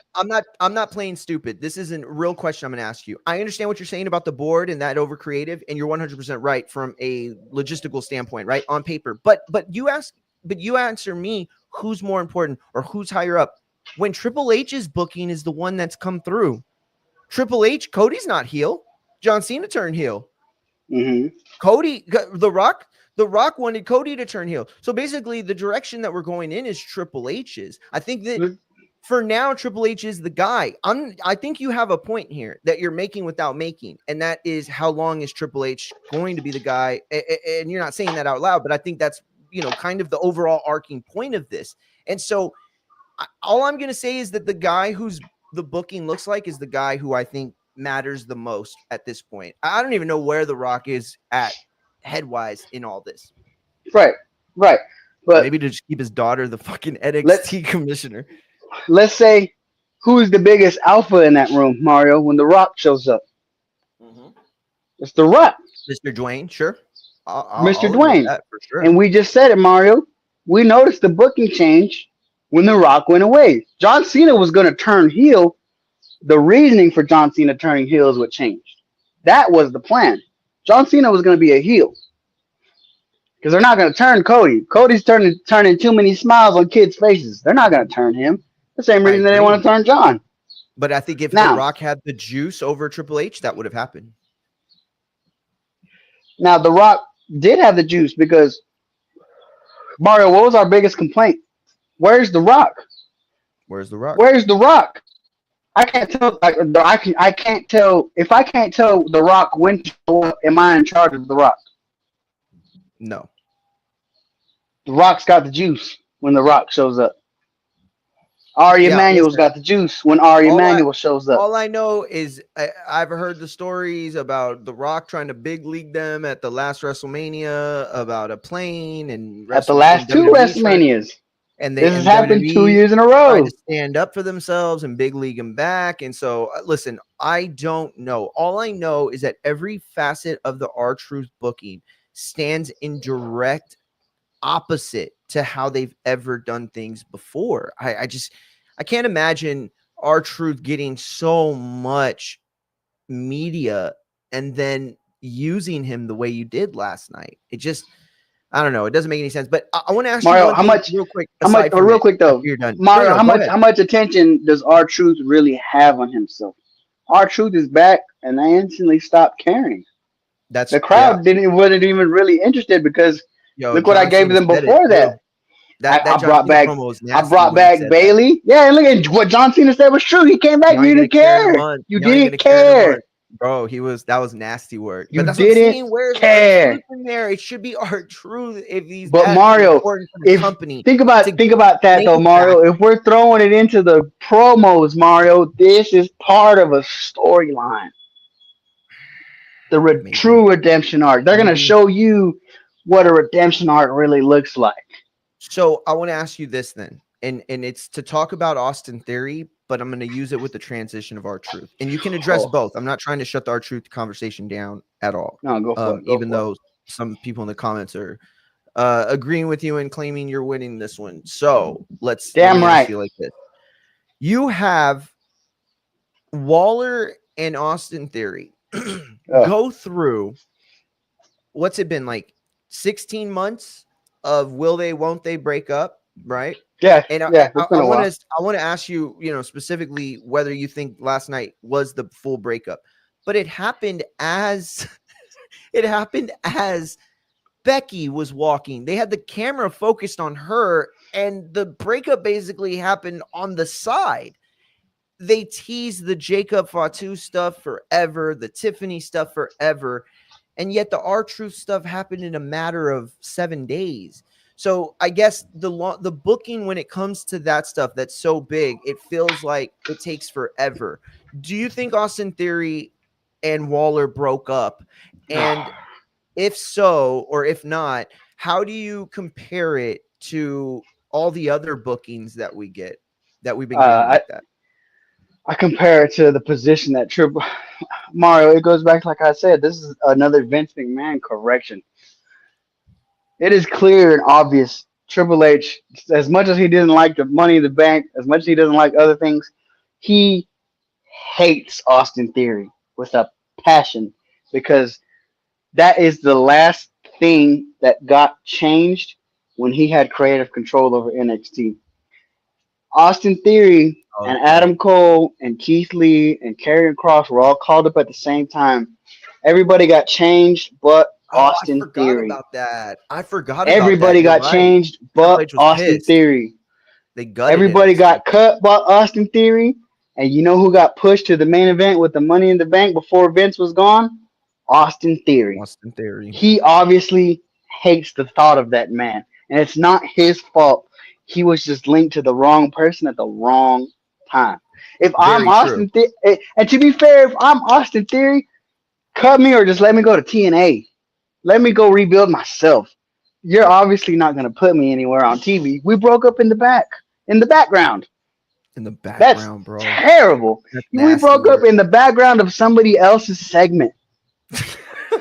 That's crazy work. Crazy That's work, bro. crazy. But that's pure hate right there at its purest form. But Whatever see, Vince, everything Vince McMahon changed about Triple H's NXT is what he's trying to change about Triple H's WWE.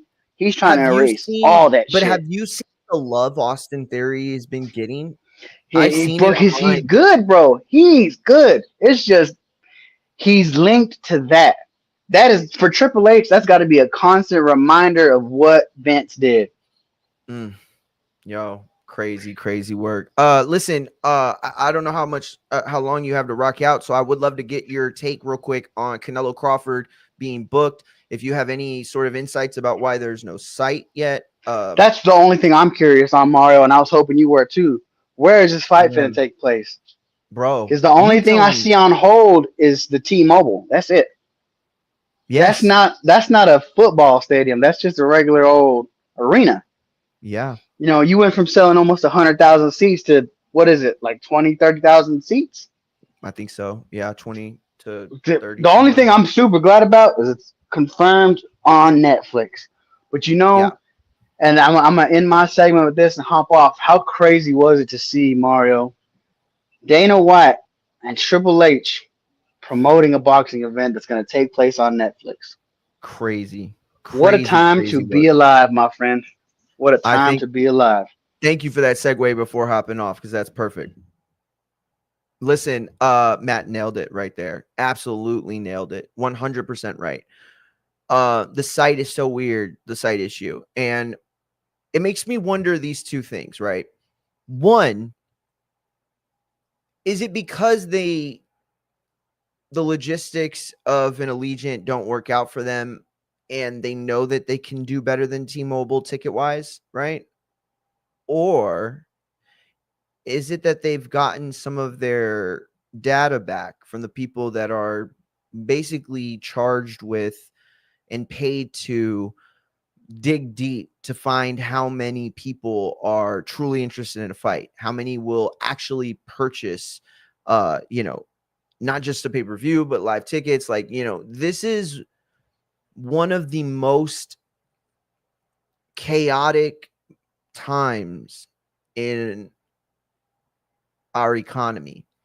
It's not one of the worst. We've been in recessions and depressions, but it's just the unknown. Are we going to be dealing with tariffs or not? Are we going to have massive cuts that are going to, impact FEMA? I live in Corpus. I live right off the fucking Gulf. All right. I know how crazy it'll get. It gets during hurricane season, in these areas. And so all of that, it impacts the finances of families and people. And even though boxing isn't a family, ticket necessarily, there are a lot of men out there who, they ain't going to that fight unless they're taking the whole family. You know what I'm saying? I don't know. I don't know if I can't imagine the fight not selling well in Allegiant or in like in a stadium situation. I can't. I think it's big enough. I do. And I think the excitement's trending upwards. I was fortunate enough to cover um, Pacquiao Mayweather during that era. Uh, I don't think that we will ever fully understand how that fight came together. I mean, we know the stories of a waiter at a famous well-known CBS head honcho's favorite restaurant, and we've heard that story before, but the logistics of it were so crazy, right? So once you get to a point where it's the fight is worth all of that work and all of the money that's going to be taken to make sure it's a success. Once you get to that point, you have a basic understanding of where the logistics are and what this fight can produce. Um, Based off of where Mayweather and Pacquiao were at the time where it was finally announced versus this fight, I see some differences, some key differences. It's almost the opposite fight when you think about it. Because this fight, in terms of casual fan desire and hardcore interest, okay, there was a timeline where Manny Pacquiao and Floyd Mayweather's interest and commercial appeal was up, up, up, trending up, up, up, up. Okay. Then Pacquiao lost a controversial decision to Timothy Bradley. Then Pacquiao was knocked out viciously by Marquez, and a number of other aspects of the fight. A number of aspects also happened that created a backlash with the fight. In that many hardcores felt like it had the excitement was gone. If this fight was ever competitive, it wasn't as competitive as it once was. And it played out that way, right? Pacquiao Mayweather wasn't a great fight. A lot of excuses coming out of the fight too. Did Mayweather get an exemption he shouldn't have had? Did Pacquiao have the problems that he had going into it, like he said he did? We'll never know. But again, the casual interest had reached a point where it was viable to book, but the hardcore interest had hit its lowest peak at that point. So the fight's announced, and there was almost this like spite that people had. Like, oh, now it's fucking coming. Now you're ready. Now you want to make all these millions of dollars now that the fight sucks. And so you had a fight that was really popular with the hardcores and built commercial success to the point where it hit a peak and then came down by the time the fight was announced. In this sense, though, the fight was never as talked about or considered as Pacquiao Mayweather. But where we are today, there has been a considerable increase in interest. You can check the logistics on Google, you can check the search engines, you can check the trending numbers. There are many dynamics and data points that you could look at and point to that would absolutely show you that this fight's bigger today than it was a year and a half ago, 2 years ago.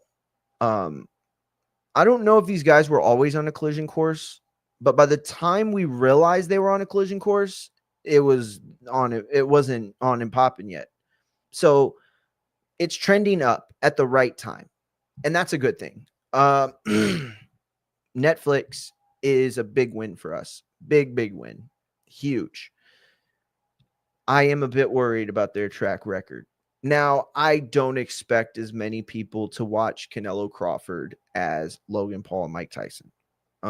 Sadly, the interest in Jake Paul and Mike Tyson rather, was beyond casual fan interest. You know, there was you got to see this interest to the fight that evoked a demographic of fans that don't ever tune in. These are the Super Bowl watchers, you know. These are the people who they care when other people are supposed to care, you know. So anyway, early conversations on the fight. Okay? Let's have that. Of course, you could call in. All of the links are open for all the social medias, but I want to talk about the fight itself. I want to talk about what may or may not be taking place in September. The narrative is that Crawford will run. The narrative is that Crawford will be slow at the above weight classes. The narratives are all pointing towards a weakened Crawford. Canelo will benefit in a way that most people don't benefit in these positions. Now, Crawford is the one making the advance all the way up. So already right there, that was a position for Canelo.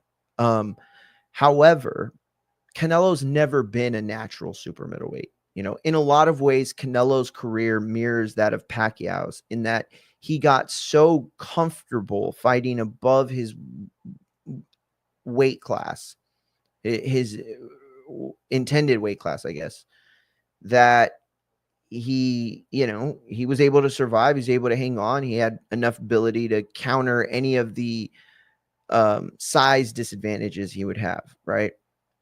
So you're already in a position where you're in a weight class that you're comfortable with. And here's the other part of it, by the way. Wouldn't even say like, oh, Canelo's so good, he's fighting above his weight class. I would say Canelo's probably fighting at what his weight class should be.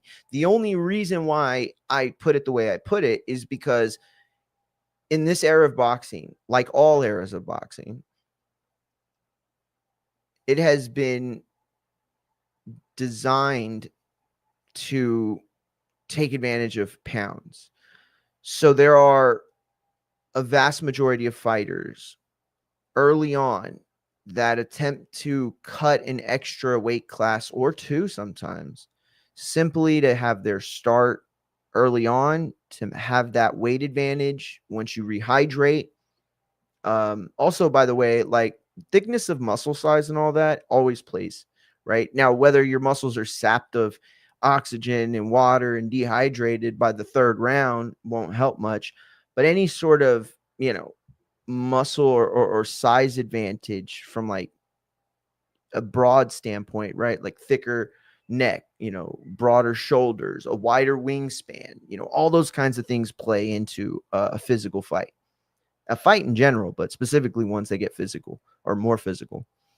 Um, so will Crawford run? Will he be slow? Those are very counter narratives. You see, will he be slower than he is at welterweight? Yeah, fucking of course. Like that's not a expert take. And I hate, dude, I hate where boxing media is now.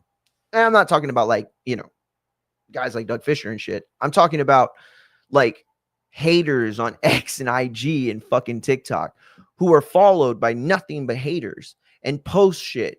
Like, I'm not going to say any names because a lot of these people I'm cool with, but there are guys who post shit like Crawford looking slow when he's fucking warming up on the cross on a cross rope, right? Like he's literally doing over unders on a cross rope, and people are judging his speed, his hand speed and foot speed. And again, it's not an expert opinion to claim that some fighter will be slower than he was at a smaller weight class. That's not an expert opinion whatsoever. That's just physics or biology. But how he utilizes a certain speed advantage that he will have over Canelo when it comes to who he's faced. It has been a long time since Canelo's fought anybody with the kind of hand speed and foot speed that Crawford possesses. Okay. So even if Crawford is coming in slow, he's coming in much faster than Canelo's eyes are going to used to, than Canelo's used to reacting against. So on this night, Crawford will possess some sort of speed advantage. He will possess some sort of athletic advantage. But to say that those things will trigger him to run, I don't know. I mean, to say that, oh, somebody could just slip into, and I keep hearing Floyd Mayweather. I keep hearing that. And that's such a terrible comparison. I hear it all the time from people that I would have assumed know better. But I don't know. Look, Canelo struggled when he fought Amir Khan. And now there are very few people with the hand speed of Amir Khan, but it wasn't a situation where Canelo was able to neutralize it fully. Yeah, he ended up stopping him, right? But will he be able to find Crawford the way he found Amir Khan? You could say yes, but the evidence would suggest otherwise because Amir Khan had been found by many people before. There was a blueprint. What blueprint is Canelo going to follow? Now, this isn't to try to make it sound like it's a 50-50 fight or, God forbid, Crawford should be considered the favorite. Not at all. Canelo will be the favorite at the night of the fight, rightfully so, and he will enjoy a advantage with weight, size, a lot of stuff. Crawford will come in as the underdog, and you will likely be able to get some pretty good money on him. For sure, the best money you've ever been able to get on Crawford because he's mostly coming in as a favorite. In this fight, I want to see the weigh-in before I even make a pick, honestly. And it's not because look, if you had a gun to my head and said you got to pick right now, I'm picking Canelo. Canelo's who I got. Canelo's who I've been had. It's no expert opinion to think that, of the two older fighters, the bigger one is going to win at the bigger weight class. However, Canelo didn't look great in his last fight.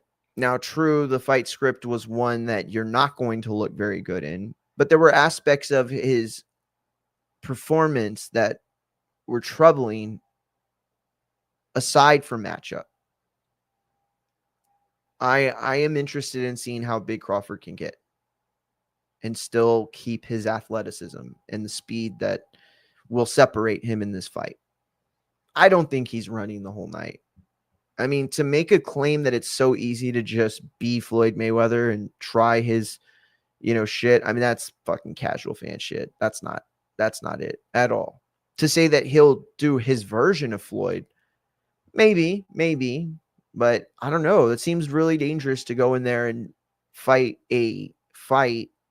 in a manner for which you've never or you haven't tried in a really long time, to utilize a game plan that you are unfamiliar with at the highest level against your toughest opponent. And maybe not pound for pound. I think so, but maybe not. But certainly from an actual pound for pound point, right? Because he's giving up the weight. Um, I think we're in for a much closer fight than people think. I really do. I think for anybody who thinks Canelo's just going to walk all over Crawford, you're not giving Crawford enough respect. And a lot of the people are like Earl Spence fans, honestly. Like that's why it's so hard to gauge the true public interest in this fight. Also, it's hard to gauge who the public sees as or how they see this fight, because there's so much hate on Crawford and there's so much hate on Canelo that people just dismiss both of them. If you're a fan of Canelo, then Crawford's too small and he's, never really fought anybody, and he waited till people were old or in car wrecks or whatever. And if you hate Canelo, then, Crawford's catching him at the right time and he's old. He's already talking about retirement, yada, yada, yada. I don't think that there's any real reason to believe that this narrative has changed in any sort of way. And I don't think it will. But for me personally, I know how good Crawford is. I know how good Canelo was. So the question is, how good can Crawford stay in a position where he's never been, in a weight class that he's never attempted? And how much can Canelo keep from what he's already lost in a fight that will be magnified hugely? For people that expect Canelo to walk in there with some sort of like, I already won arrogance or the fight's done, you are not seeing this fight through the fighter's eyes. Crawford has nothing to lose in this fight. He is going to get the Kell Brook or Sean Porter or who else is in there? Who else? I mean, he's looking to take advantage of that oh, they're in too tough, so we're just going to give them the benefit of the doubt, right? Like with Canelo and Floyd. So many people saw that fight and knew Floyd won, but anybody in the know knew that Canelo deserved some credit for being as young as he was, as inexperienced as he was, and at least making it to 12. What we saw something there. For all the inexperience you saw, there were glimpses of brilliance that you could see from Canelo. So you knew that it was going to be a bright career, and they gave him the Mayweather pass. Same thing happened with Cotto. After he fought Mayweather, Cotto enjoyed a resurgence in his career. He switched trainers, switched weight classes, ended up getting a showcase, which against Delvin Rodriguez, in which he knocked him out with a body shot. Everybody said the left hook was back, the right hook to the body was back. All these different narratives started changing, and Cotto lost. He was coming out of a loss, but he looked good enough against a guy that nobody looks good against. Maidana didn't really almost win the first fight. It wasn't that close. But because it was against Floyd Mayweather, and because we'd seen Floyd more uncomfortable in that fight than we'd been used to in years, he got a rematch. So Crawford will go in there knowing that almost any outcome other than like a first half vicious one punch knockout he'll get the benefit of the doubt. For Canelo, he has placed himself in a terrible position. You'll remember that initially when this fight started to gain traction, Canelo was very adamant that he would not take that fight against Crawford. He said he was too small and there was nothing to gain from it. Now, what he was really saying is that the risk financially wasn't there in his mind. This wasn't the super fight that he thought they could put on. This wasn't the big, like, pay-per-view type of super fight that we're normally used to seeing in boxing and MMA when two badasses at a division meet in the middle, right? But Canelo changed his tune, saw the power of Crawford, and I think mostly realized that he's playing A side, or Crawford's playing B side to his A side. Crawford doesn't have to be the A side in this fight. That's a huge benefit for Crawford, right? He doesn't have to pull the weight of the promotion. He doesn't have to be the guy that's, creating headlines. So he can go in there knowing that if he loses, he's just fulfilling the prophecy that everybody thought would happen and that boxing has fulfilled for a lifetime. The bigger fighter is in the advantage and will win with mostly all things even. And I'm not saying they're even. I'm just saying that, if they are even, best case scenario, then Canelo should win because he's got the advantages that will separate the talent discrepancies. But Crawford was called too small. He was called little. He was said that there's nothing in beating him. Canelo, at the very start of this promotion, whether he understood that the promotion had started or not, the fight wasn't done. It wasn't signed, sealed, delivered. There was no deal. I mean, he might have fought Logan Paul at some point. I mean, Jake Paul at some point. But they got there. They got there. And so now everything that's happened between them is fair use.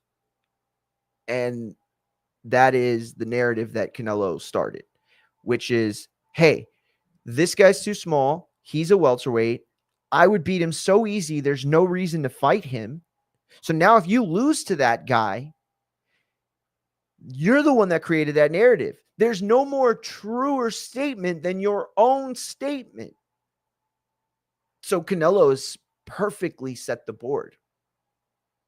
Because if Crawford wins, there is a narrative where he is now considered the greatest of all time, or one of the greatest of all time, certainly of this era, but possibly of the modern era. You could say that his career is better than Floyd, even though they would have been beaten the same guy in Canelo. The differences in the fight make it a much bigger uphill battle for Crawford than it was for Floyd. Floyd was able to negotiate the weight class or the weight that he wanted. Floyd was able to A-side Canelo to death, or not to death, but A-side Canelo in that fight.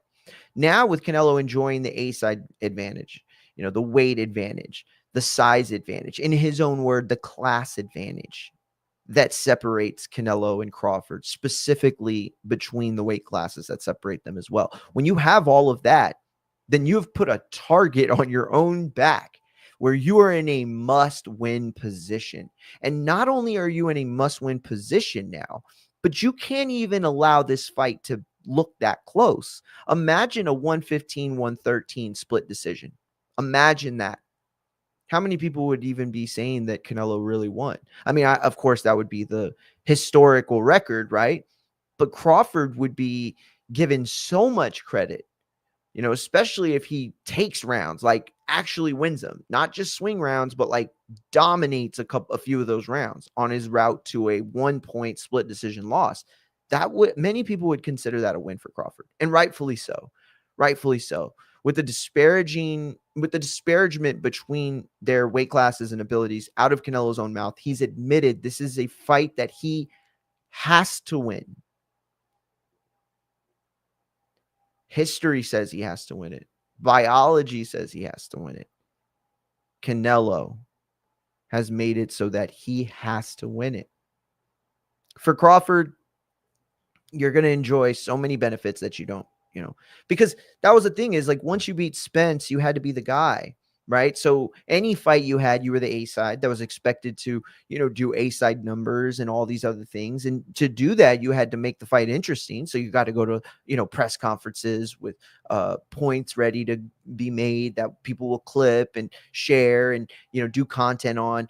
But now you can just focus on the fight more than anything else because that man is going to be the draw because the A side responsibility lies on the redhead. I do want to talk about one other thing. I Let me see if I can pull it up.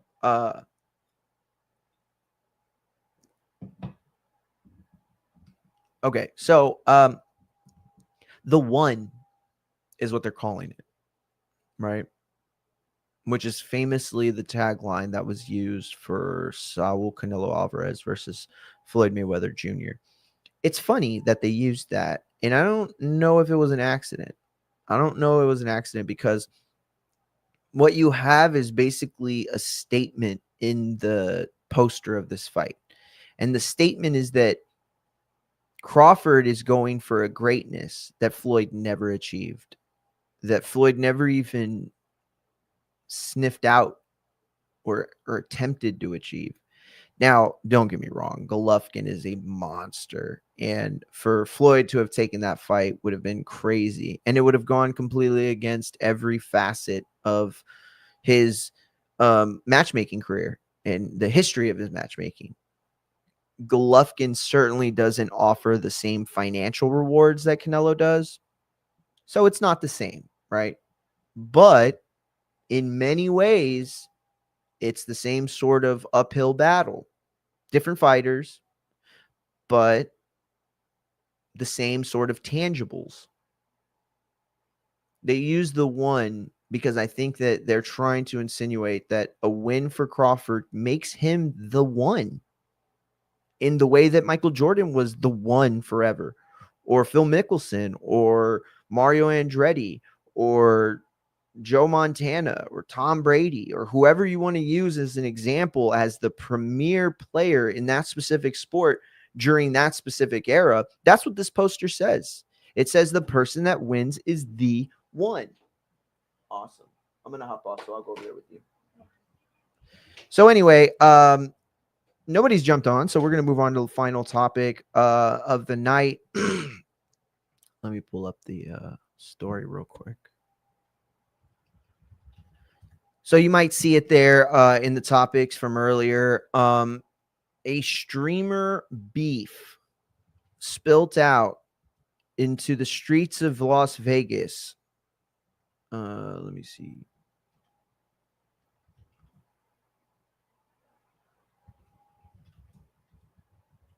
So I got wind of this yesterday. I think it happened Sunday night, if I'm not mistaken. So let me share this real quick. Okay, can y'all see this? Okay, yeah, y'all can. All right, so deadly double shooting on Las Vegas Strip allegedly tied to years-long feud between rival YouTubers. Now, god damn it, I hate the New York Post. They have like fucking box wreck shit. So this is the video. If this fucking site will stop being fucking crazy, right here. And this man that you can see with my mouse is the shooter, not alleged because he did it on fucking camera like a dipshit. This woman is either the girlfriend or the wife of the man that he had beef with. So, bro, this is crazy. So this is the guy that was shot and murdered, sadly. His name was Finney the Legend, real name Rodney Finley. It said was one of two shot dead on the Las Vegas Strip. Now, this was brewing. This brewed for 2 years. Derek Ware, a friend of Finley, told Fox 5. Video circulating online shows Rodney live streaming from the Strip. Now, this is the guy that shot him. His name is Sin City Manny. And now apparently he's a much bigger streamer than Finley. Manuel Ruiz is his name. Now his whole gimmick is he drives around Vegas. He lives in Vegas, and I guess he's just a big giant douche, I guess. I don't know. But anyway, here is the video, or no, those are the clips. I want to find the video. These are people ducking. This is where the shot happened. A lot of people were commenting. Is this the video? No. Let me see. So a lot of people have been commenting because at the very beginning of this thing, bro, are you fucking serious? So at the beginning of this thing, Finley is streaming on on the Vegas Strip. And there's video from earlier in the night or earlier in the day where Ruiz is driving around Vegas, apparently looking for Finley.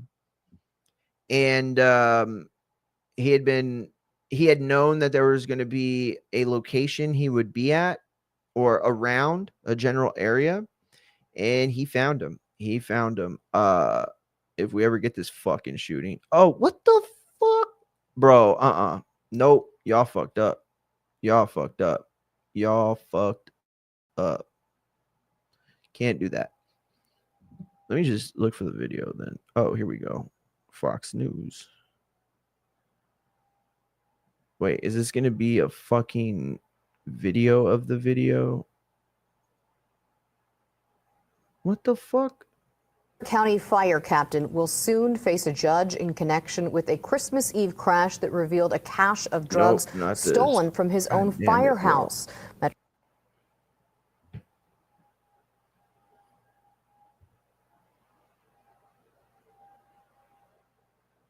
Let's see, maybe they got on YouTube.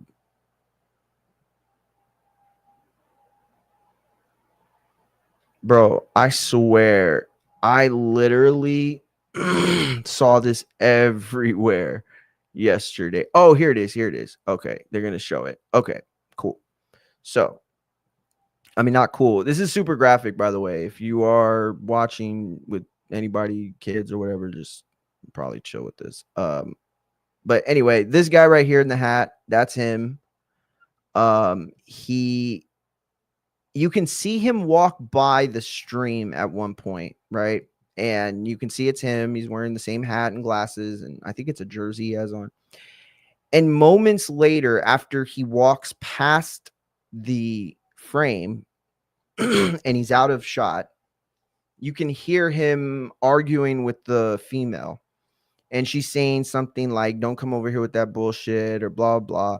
He ignores her and starts talking to the guy for, I mean, a moment, just like a couple seconds, if that, before he takes out and starts blasting. And there you see it right there. And she right there, you see, immediately grabbed the cell phone that was streaming. And a lot of people are criticizing her for this. A lot of people are saying this is where the live streaming culture is at now, where you do so much to just be noticed on your attempt to be the next Kai Cenat. I don't like talking shit about these guys. Shout out to Doomy Champ in the chat.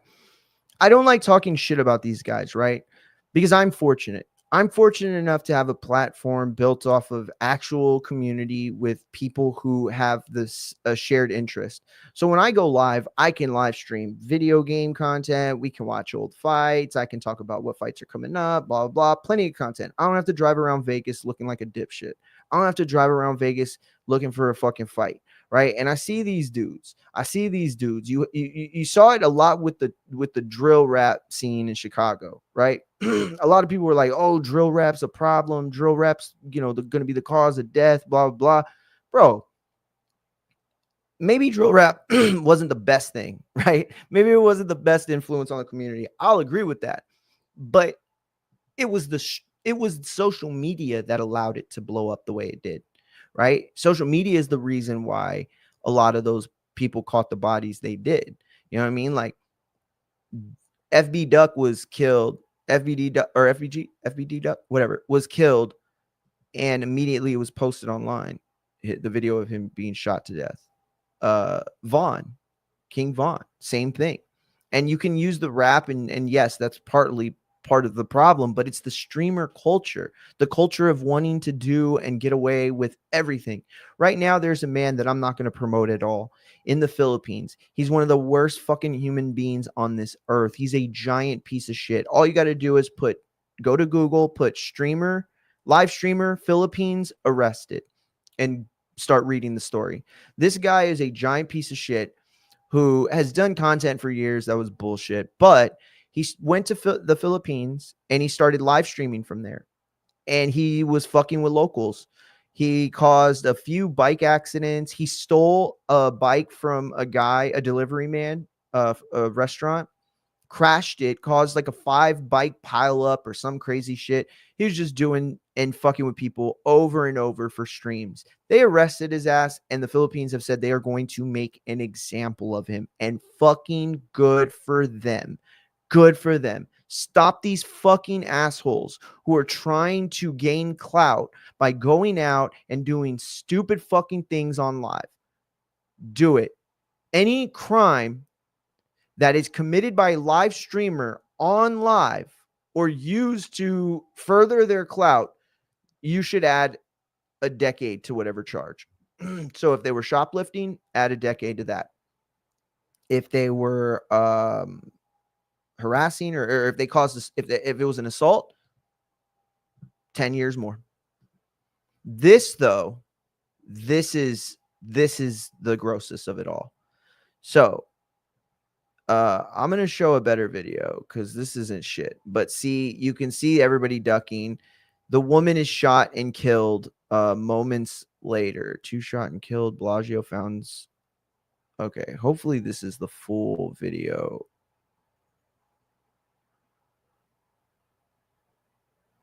And like I said, it's crazy because I saw the video so many times yesterday. It was everywhere. Okay, so can y'all see this? Okay, good. So these are the people running. This is one of the footages. This everybody's making fun of that guy who's on the fucking phone just chilling and shit. But okay, hopefully this is it right here. So this is another shot. Everybody running away. This is basically where it happened right here on the other side of the fountains. Man, poor kids, poor families, dude. This is look at how many people's lives they impacted, bro. This guy needs to never be in fucking out of jail ever again. Ever again. What the fuck? Y'all didn't even show it. You sons of bitches.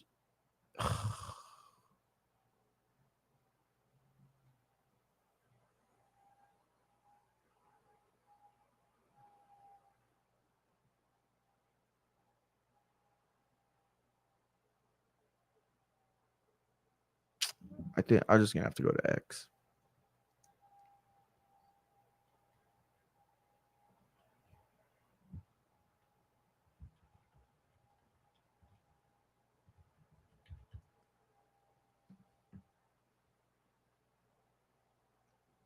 All right, found it. Okay. Remember, this is graphic. Okay. I'm not trying to be a bitch about anything. I'm just being honest. If you have a anybody that is watching with you that shouldn't be watching, or kid or something, it's probably just like, tell them to chill or turn their face or something. Okay. Can y'all see it? Awesome. Okay. Now, I'm not hating on the number, right? I've never done over 300 on YouTube unless it was like Super Bowl or a huge fight. So I'm not hating on a guy who's got 332 on a random night in Las Vegas.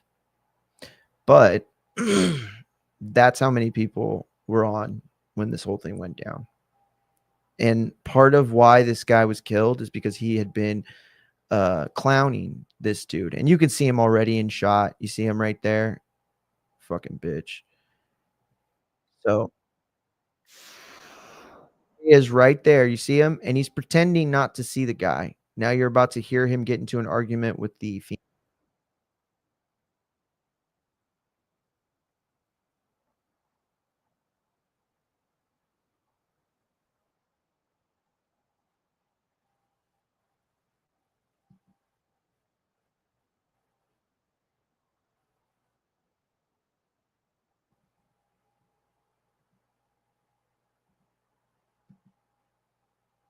That happened because of fucking YouTube clout. That happened because of YouTube beef.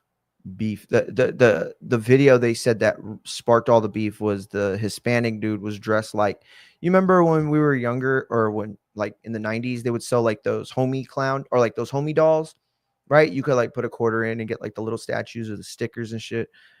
People would put them on their binders, girls or whatever. So they had a clown homie doll, if you remember, right? I think they had a whole line of them. Well, this dude dressed as one of the homie clown dolls, and this dude Finley just fucking roasted him for hours. And it was some funny ass shit, don't get me wrong.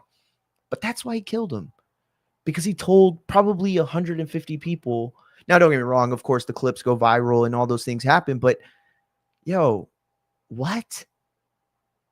You threw your life away to act like a badass in front of people on YouTube?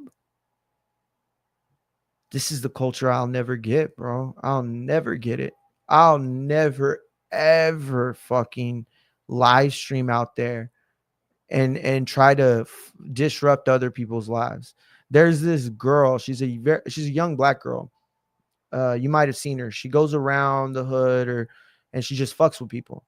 You know what I mean? She'll be like, it'll be a situation where like somebody's eating, right? And they don't know her or anything like that. And she'll be like, you want to catch these hands? I see you looking, talking that shit.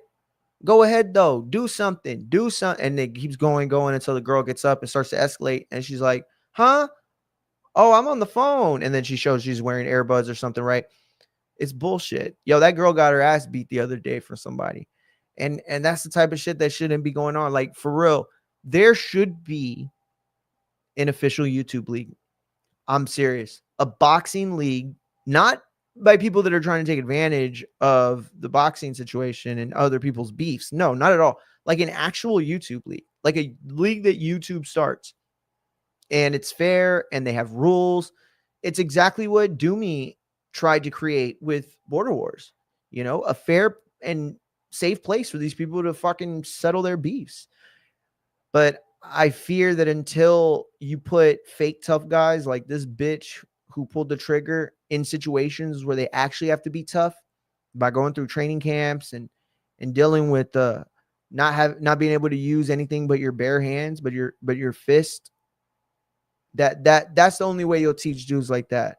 But anyway, we'll be back tomorrow, 2-3-ish. Be talking about the fights going down this weekend, and I got a guest lined up, but I want to confirm before I announce it. You can follow me on TikTok, Infighting FX, IG, same thing, Twitch, same thing, YouTube, same thing, Facebook, same thing. Anywhere you catch it, hit the subscribe, hit the like, hit the follow, please. But it would help me out the most if you go to YouTube, type in Infighting FX, and hit the subscribe. It would help me if you go to TikTok, type in Infighting FX, and hit the subscribe. I need 1,000 followers on TikTok before I can go live, and I'm not even close. So every single follow helps, please. And yeah, live every day. MMA, wrestling, boxing, everything, combat sports, even crazy, stupid stories like this one where people desperately need boxing to be actual tough guys and not fake tough guys. But until tomorrow, peace.